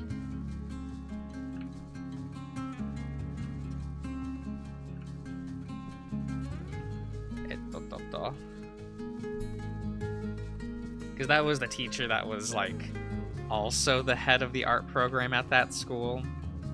So he was both, like, he was lenient and harsh at the same time. He would be lenient towards you if he realized you didn't care, like, unironically. He was harder on students that cared about being in the art field. You know, try to get them, like, prepared.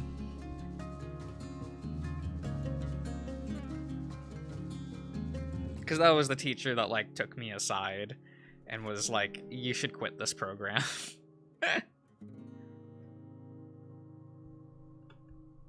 Like, I finished it anyway, but because I was already, like, 2/3 of the way through it. So I'm like, okay, well, we'll finish it.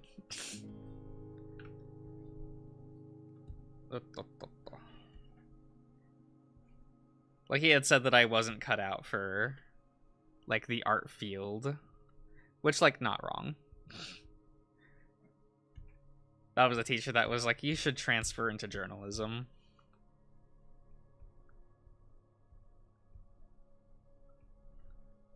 Which I did not end up doing.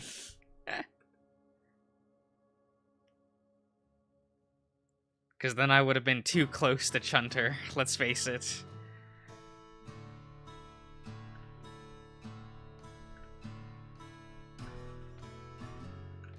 We would have been just the same person, so I am very glad that that did not happen.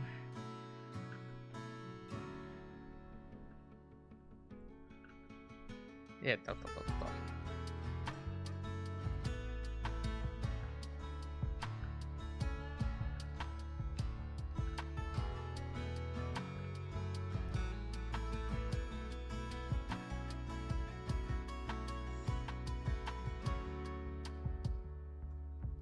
switch the journalism and take a trip to the Southwest.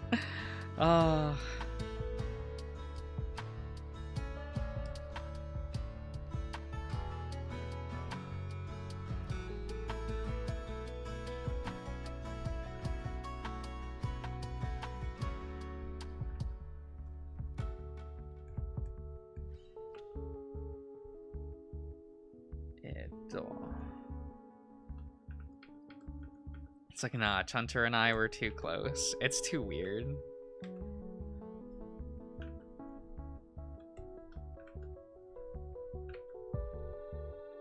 Then again, at the same time, like, if I guess I was gonna be close to any protagonist in a VN, I am glad that it's Shunter.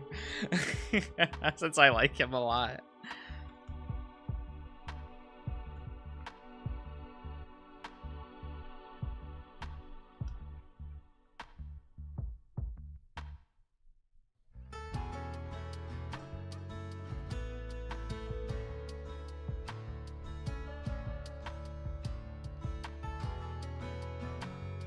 It's like, oh, imagine if the universe was like, you're gonna be similar to Marco. You're just like boy failures. I don't know if I would call Chase a boy failure though.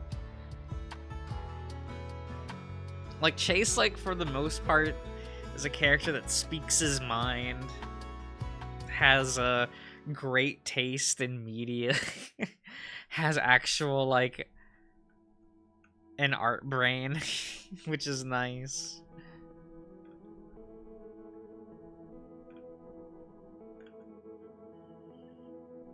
He can't even walk for himself. That's like one route though. That's just one route.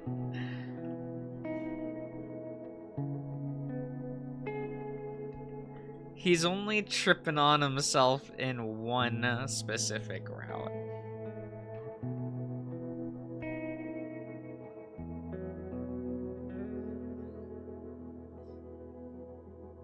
Oh, wait a minute. I think we're... Oh, there's only 5 hours left in the Patreon poll. Oh, very good, very good. And it's still a tie, because for some reason, everyone in my Discord's a bottom and can't make a decision.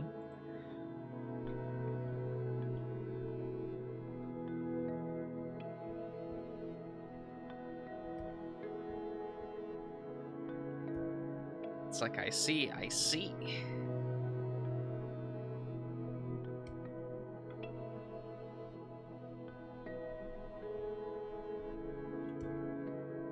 Okay, let's try and...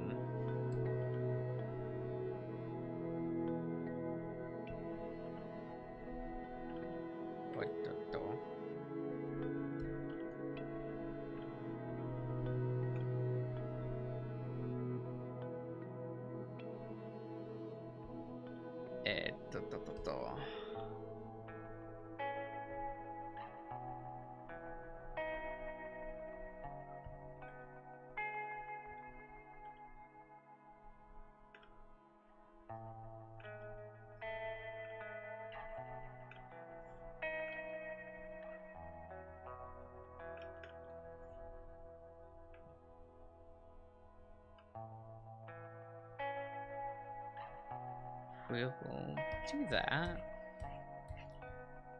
And where is it over here?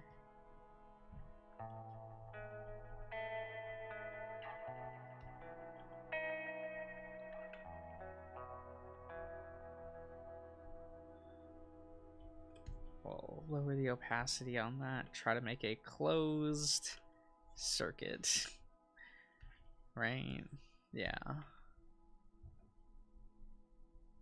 Nice closed circuit there.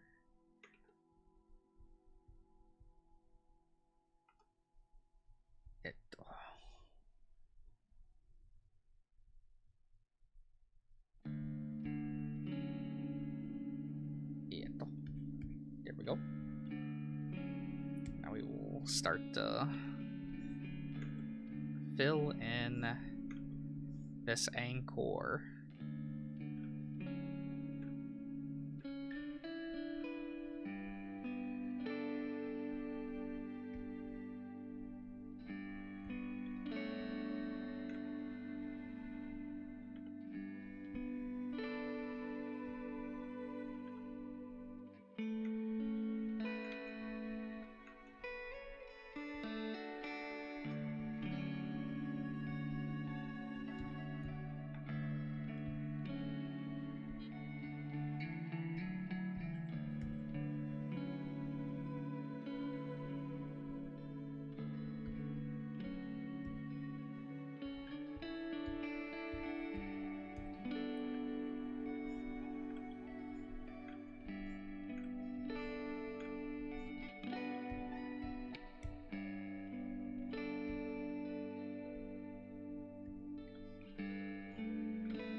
Hmm.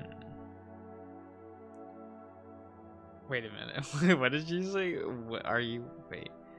Are you more Dom TJ Chase or submissive Flynn Chase? What?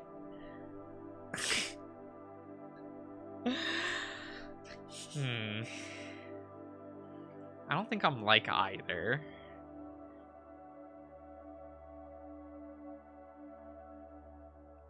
Hmm.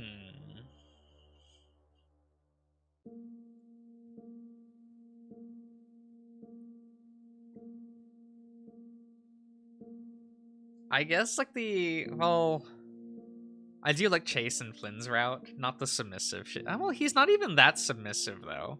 He was basically the top in that route. Wait a minute.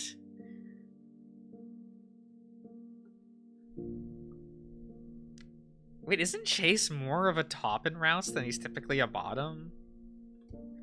It's like, wait a minute. I think that's true, actually. Chase is more of a top in TJ, Flynn, and Carl's routes.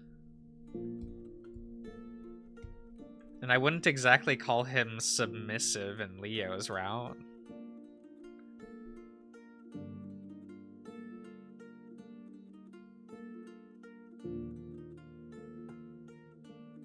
Isn't he not a top in Jenna's route?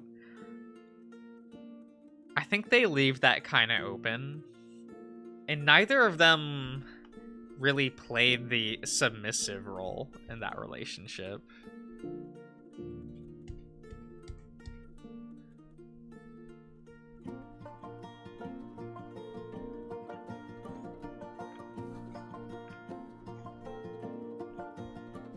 Like, not really.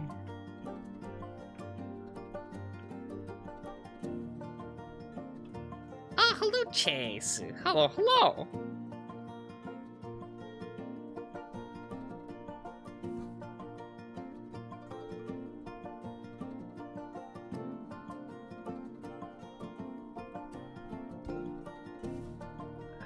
Yes.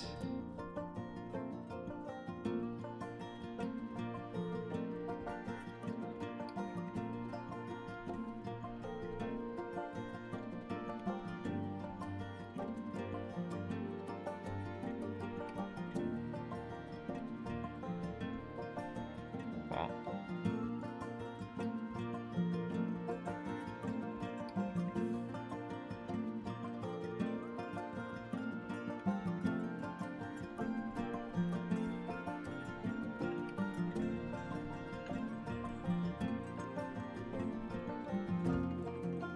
But I wouldn't consider that, like, actively submissive, though, Kopika.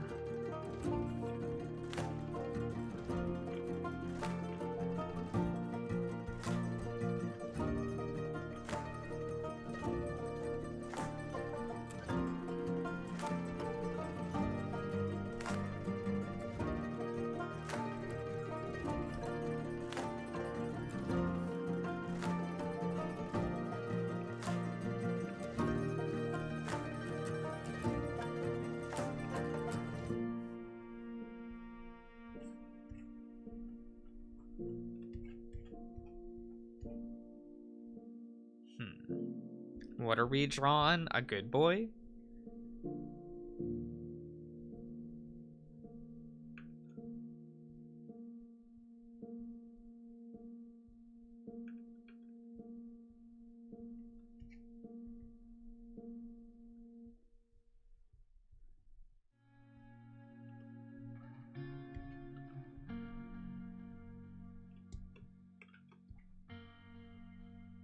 Hell yeah.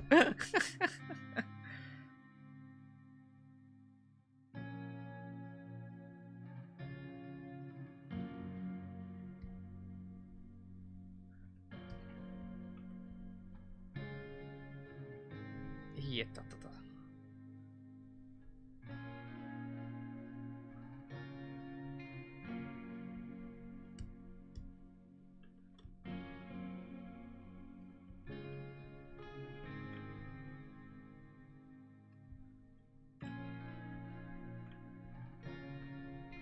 Would this look better if I was using like a line tool? Yeah. But I'm also a fan of lines being slightly off kilter.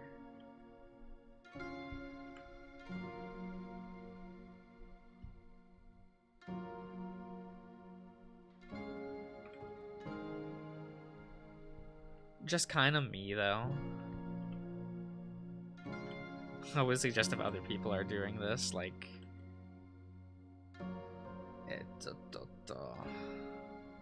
like, use a line tool. Have you watched Hachiko Monogatari? So I've only ever watched the first installment of Monogatari because I was like, wow, this is one made by a very, very straight man. And two, this is written by an asshole who is very high up on his horse. Oh, no. The Good Boy Dog movie? Oh, that one.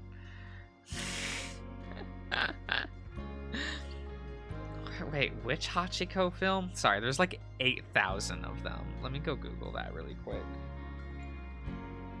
And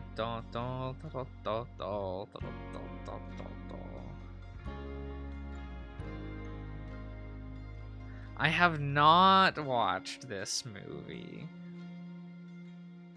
I probably should, though.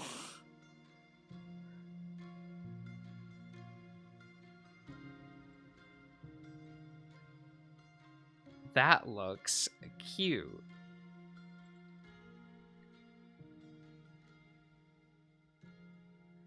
It's so sad. It's a dog movie.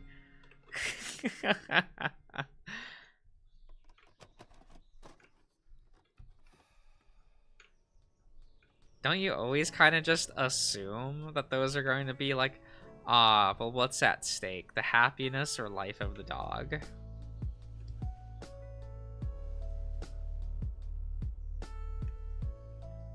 What's the audience going to empathize with the most, right? Like...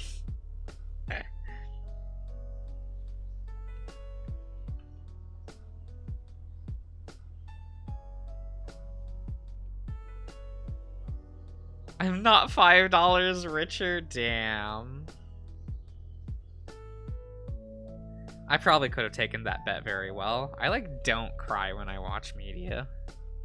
I am a heartless person.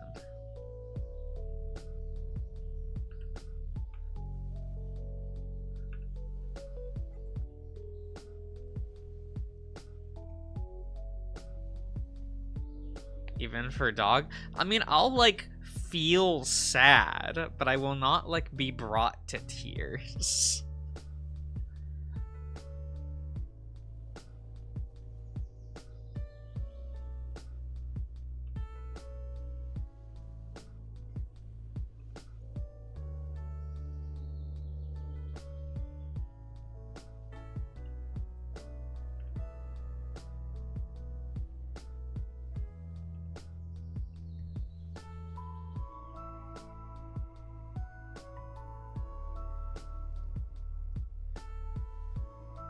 Let's see here.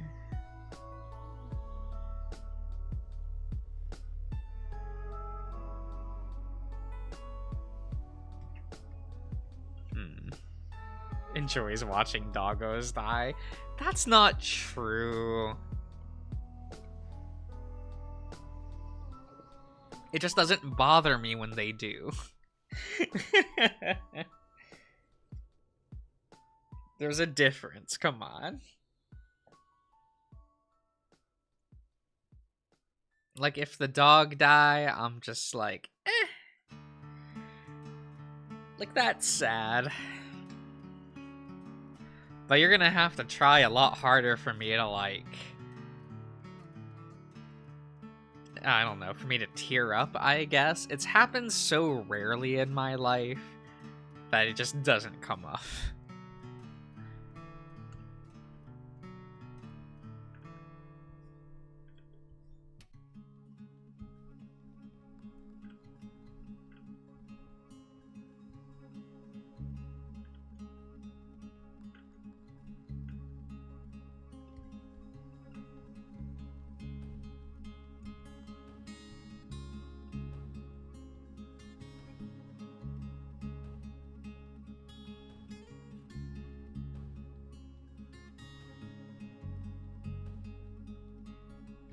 Let's see here.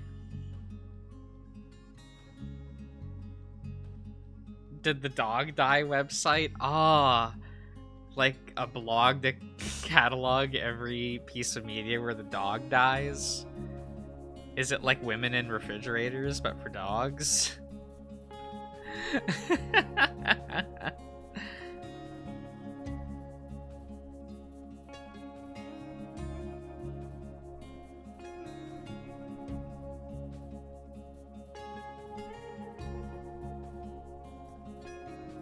By the way, a powerful blog, by the way. Like Women in Refrigerators, actually 10 out of 10.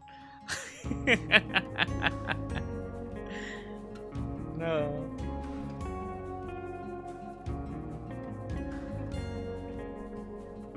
It's like, you gotta respect Gail Simone in this household, you know?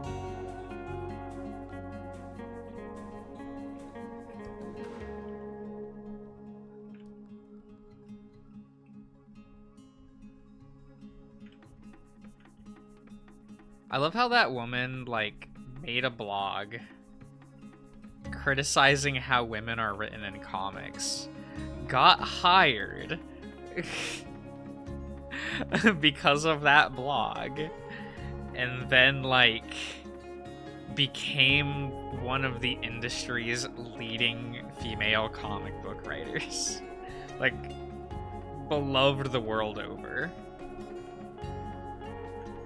Like, both for her contributions, like, in the world of comics, and adaptation, actually.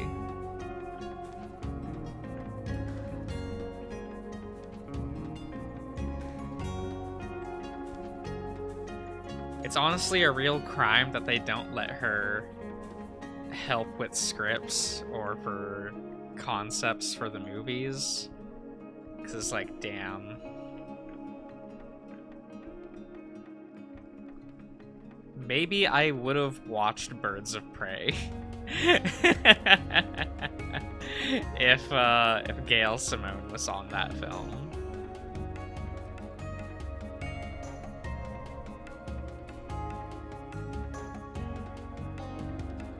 Comics absolutely based treatment of women. It was rough and still is rough at times.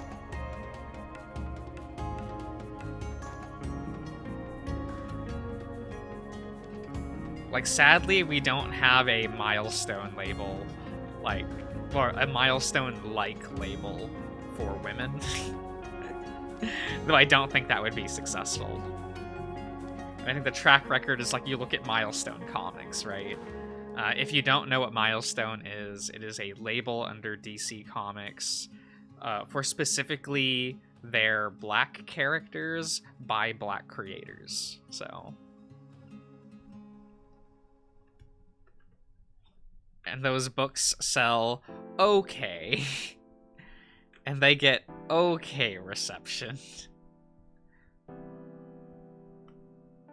I really like Milestone. I think it's, like, great that it exists. I do like a lot of the characters under Milestone. I wish that label was more respected. It's respected in the comic book community, at the very least, like... It does have that going for it.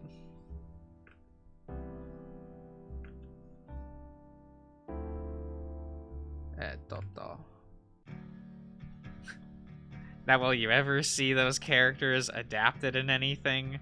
No, for obvious reasons.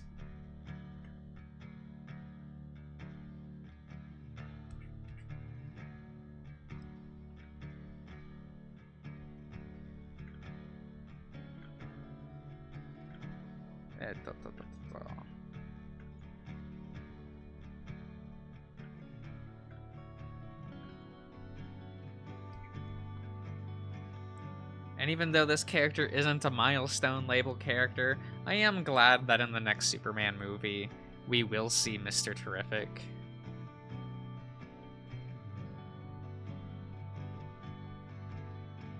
That was kind of always this...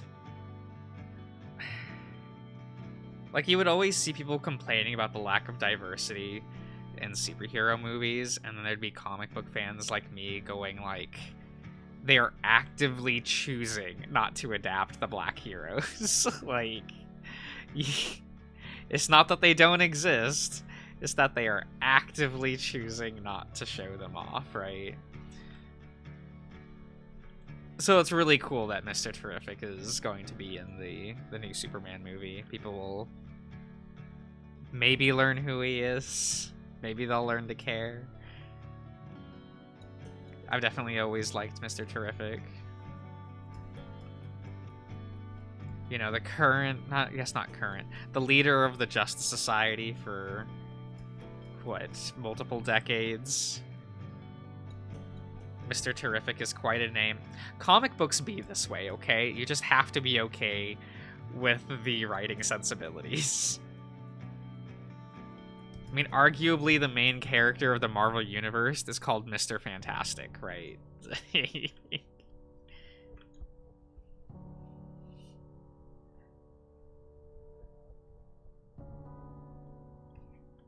Even though I really like the reason for that. Like, the lore reason why Reed chose, like, the name Mr. Fantastic. Kind of cringe, but kind of also, like... Huh, you're really playing 5D chess over here, aren't you?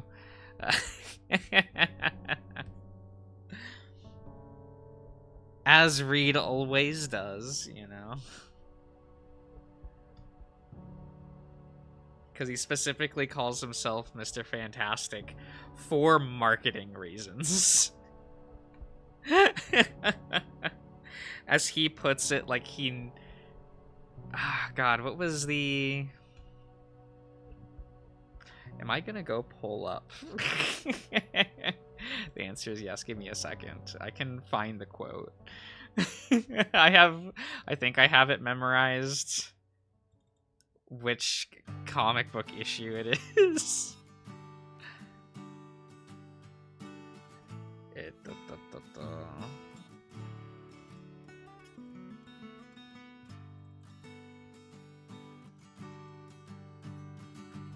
Volume 3, issue 60.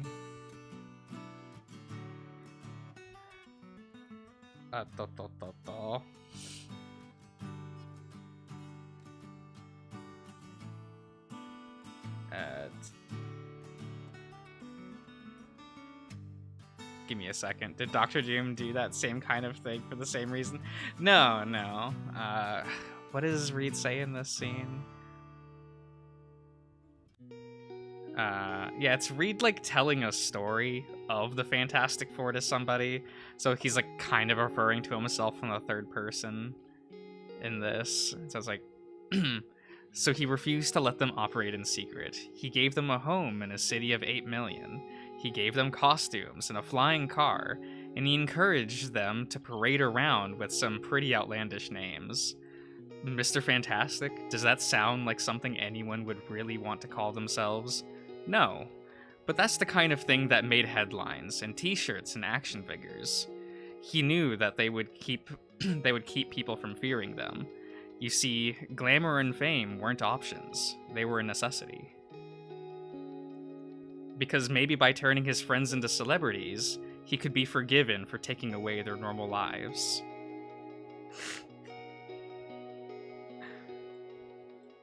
Like, that's kind of like the motivation behind it. I've always really liked that explanation. The cringe of calling himself Mr. Fantastic. A little bit.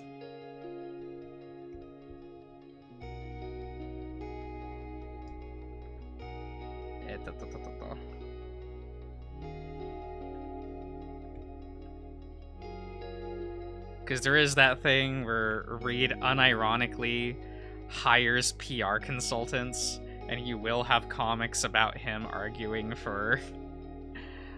with his, like, PR department about how, like, they should be depicted in the public eye and such.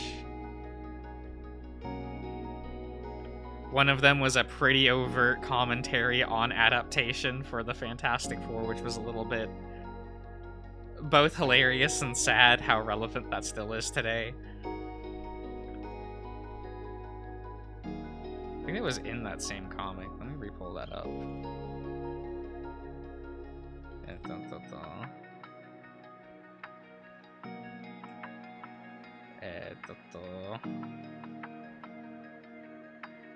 Was it in this comic? Oh, it totally was, right?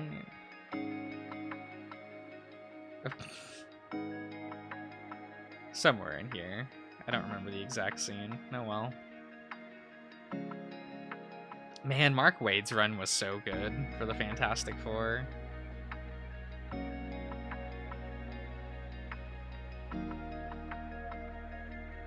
Oh, yeah, here I found it. It's like a silly scene where... What is it? Like the PR department is pitching like, we'll rebrand the Fantastic Four in your merchandise lineup, making you like cool and hip heroes of today, right? That's what the kids want. And for Reed and one of his like PR individuals going like, no.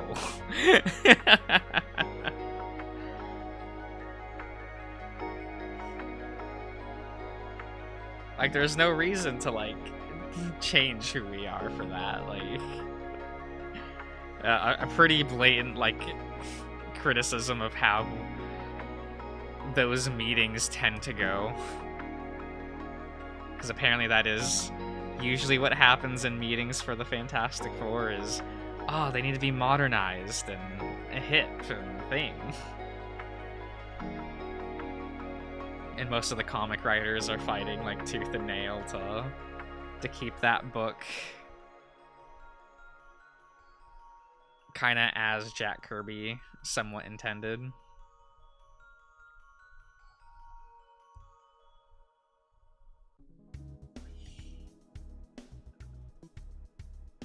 Which is funny that the, most adaptation ignores that entirely. It's like, come on, guys, if you're not looking to the Jack Kirby era, what are you doing?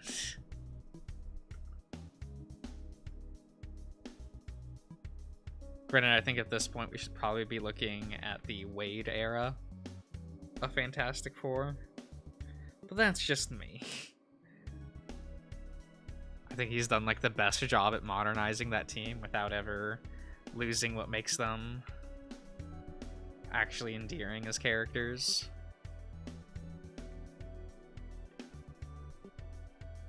Also kind of thought it was fun that, what was it, in the 60th anniversary issue of the Fantastic Four, Waid got to Mark Waid's run on the Fantastic Four was from like 2002 to 2005, like around then.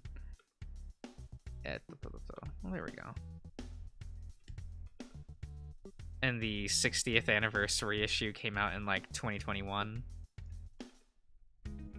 So it had been a while since he's been like a writer on the Fantastic Four. And boy, that man still got it. He got to have like a 20-page story just in that 60th anniversary issue. And bruh. That's like some of the best modern content for the Fantastic Four. Weird part is, it's just a retelling of their origin as well. Like, it is just a retelling of it. But it's like, damn, Waid really knows how to write these characters. Why can't he just, like, write the movie? Or direct it? Or anything? That still bothers me, that we refuse to let, like, the people that make the comics try their hand at an adaptation. When we know they can do it. Like, all of the most beloved comic book adaptations by the comic book community that are actually still critically, like, well received by other audiences are made by the comic book creators. I remember, what is that movie titled? Superman versus the Elite was actually directed and written by the guy that wrote the comic for that, which was a story titled "What's So Funny About Truth, Justice, and the American Way?" And we were not calling a movie that, even though I wanted them to. Like, I think that's such a fun name. And I kind of think calling it Superman versus the Elite tells you nothing.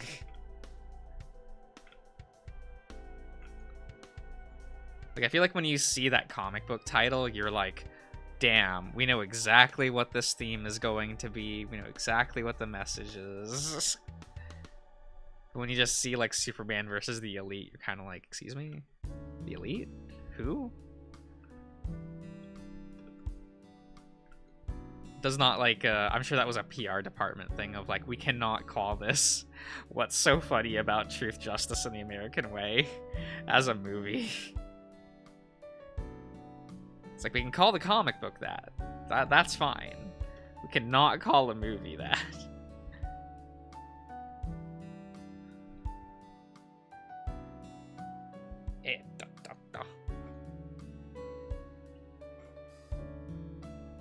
But I guess that's why you can kind of do more political commentary in a comic book, weirdly enough, because that audience just is okay with it. And publishers are just more okay with publishing that.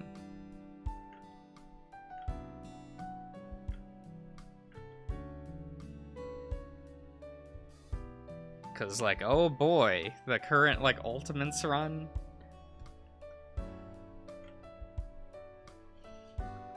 That shit is wild in terms of, like, criticism and commentary.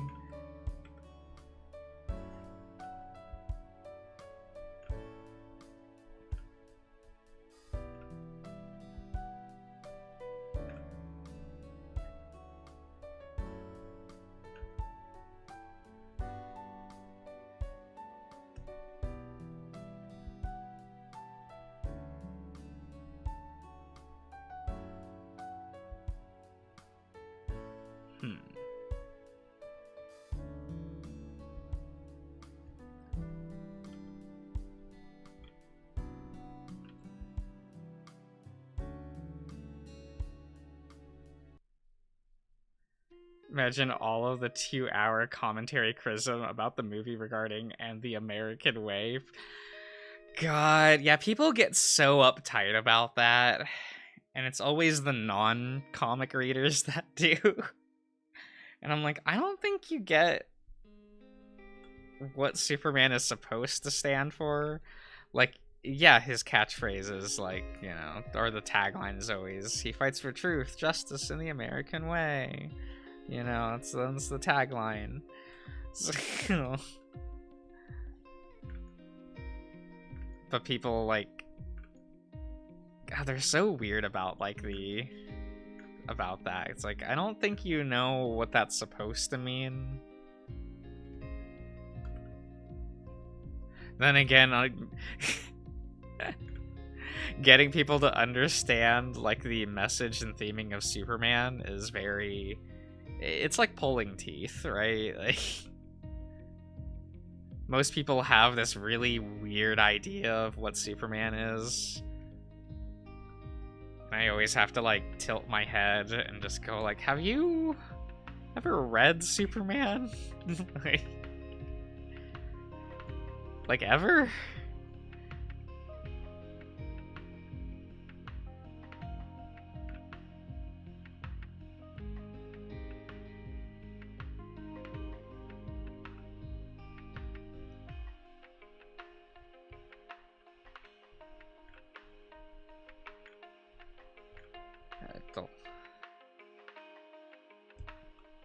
Because I remember, oh, what was it? It was a...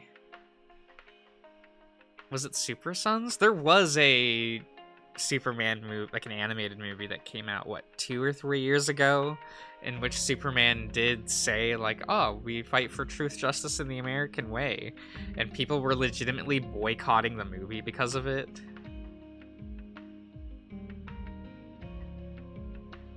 Superman equals fascism. It's funny because there's an entire book criticizing the idea of calling Superman a fascist.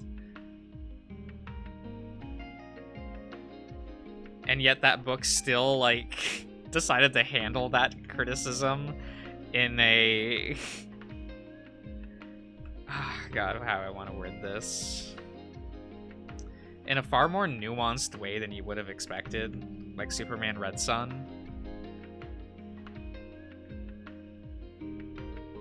Which is funny that people only look at that book and go like, oh, it's cool because Superman's a fascist. Or not fascist, but like, oh god, what's that one? A communist? Is that what it is? And people go like, oh, that's cool. And I'm like, okay. People are weird.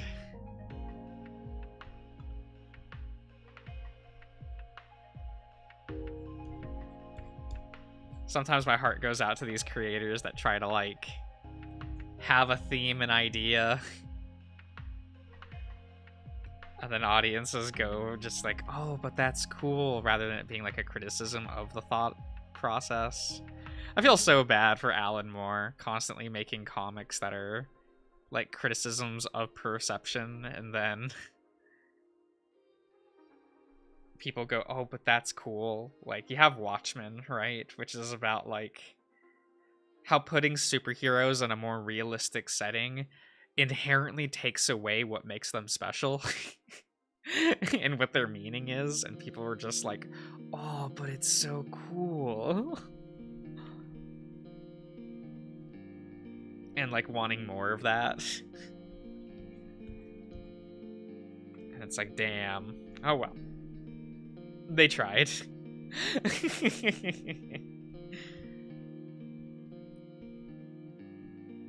An attempt truly was made.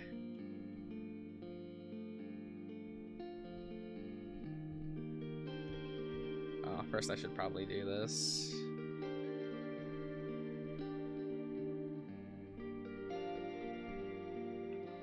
There we go.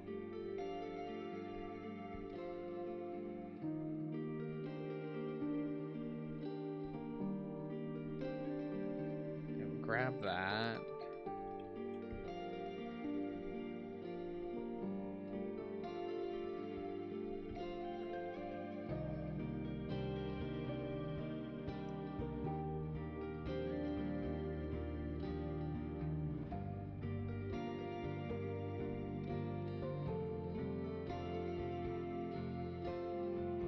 Oh, right. Okay.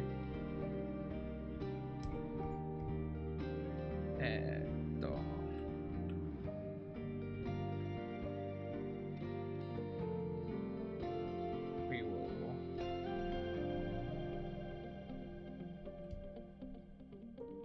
do this. This is not the best way to do this, by the by, but that is okay.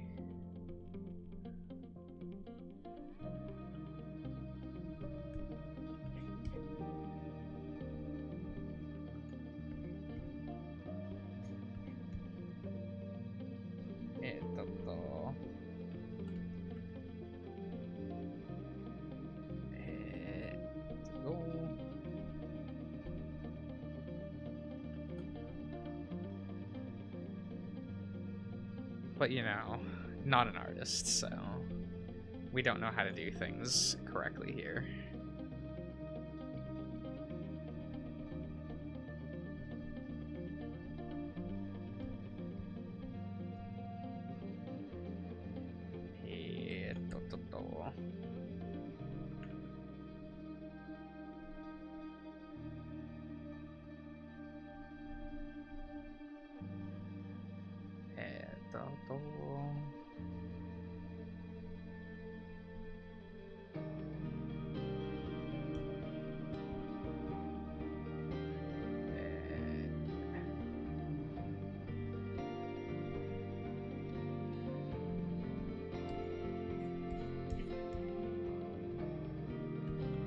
Oh, good. This one is easier.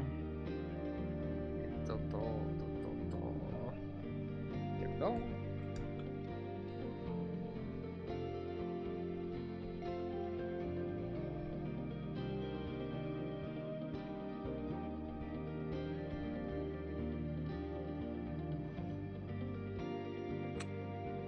Oh, excuse me.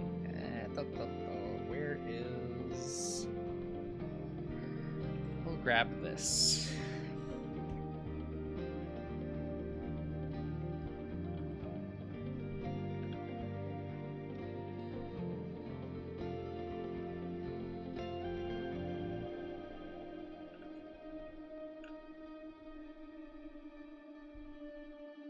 We will lower the opacity on this so I can see where I'm going a bit easier.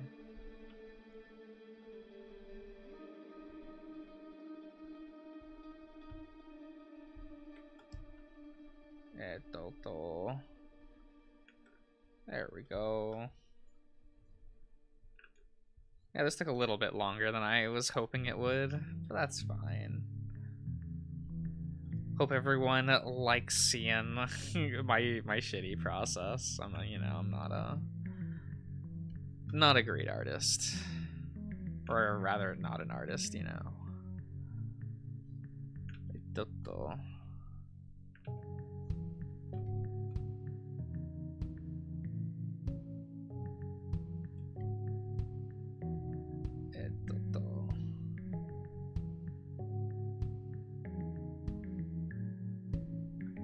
Y'all know how to shade.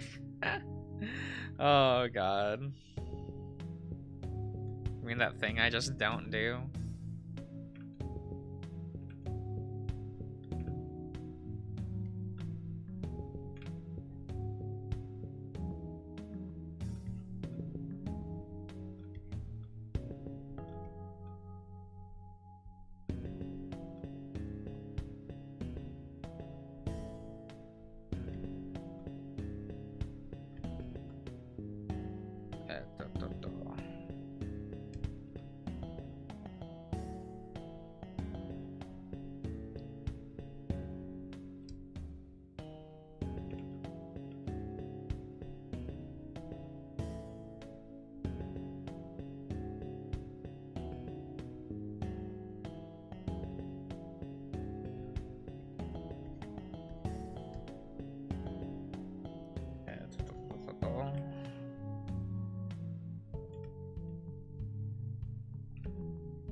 Yeah, let's see here.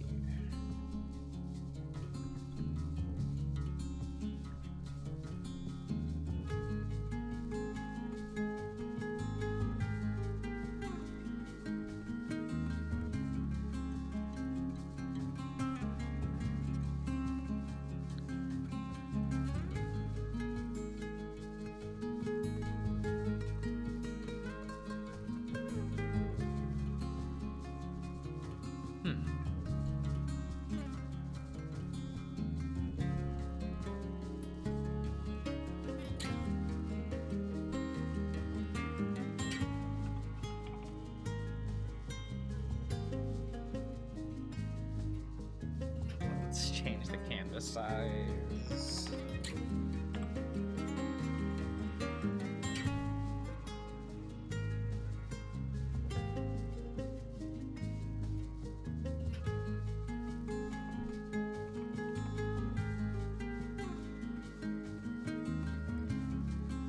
There we go.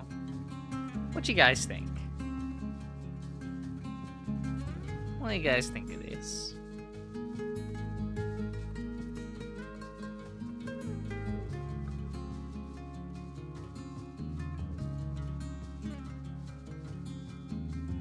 chunky Leo? Is he really that chunky?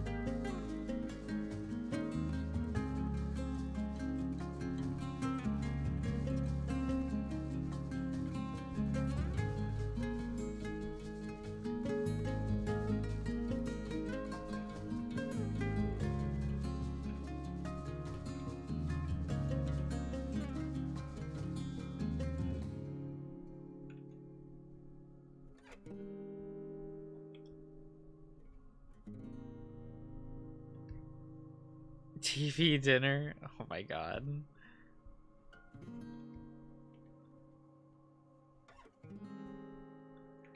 Terrible, terrible.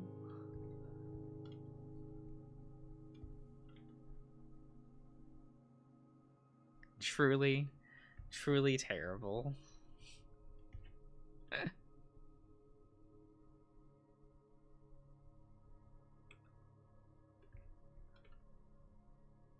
But that's fine.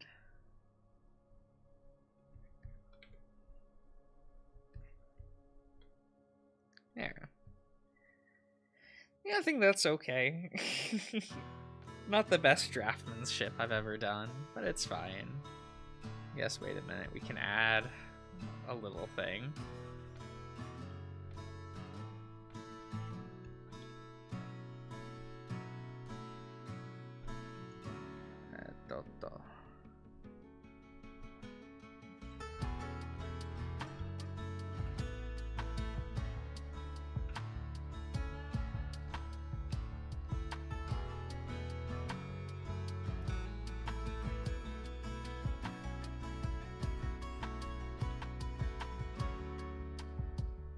We can add this because it looks cute.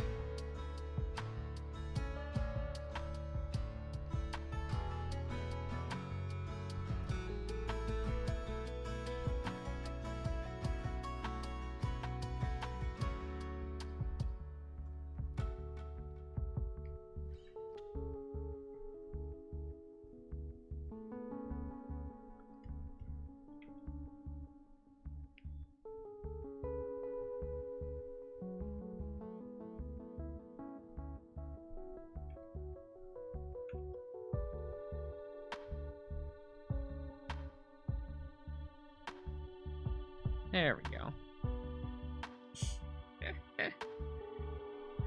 Looks like you could fix him. Terrible, terrible. This man does not need fixing. He is perfect the way that he is. Oh, but alright everyone. The drawing is done. I do hope that you all enjoy it. I'll post it to socials later. But I'll be wrapping up here. So again, I do hope you all enjoyed the stream.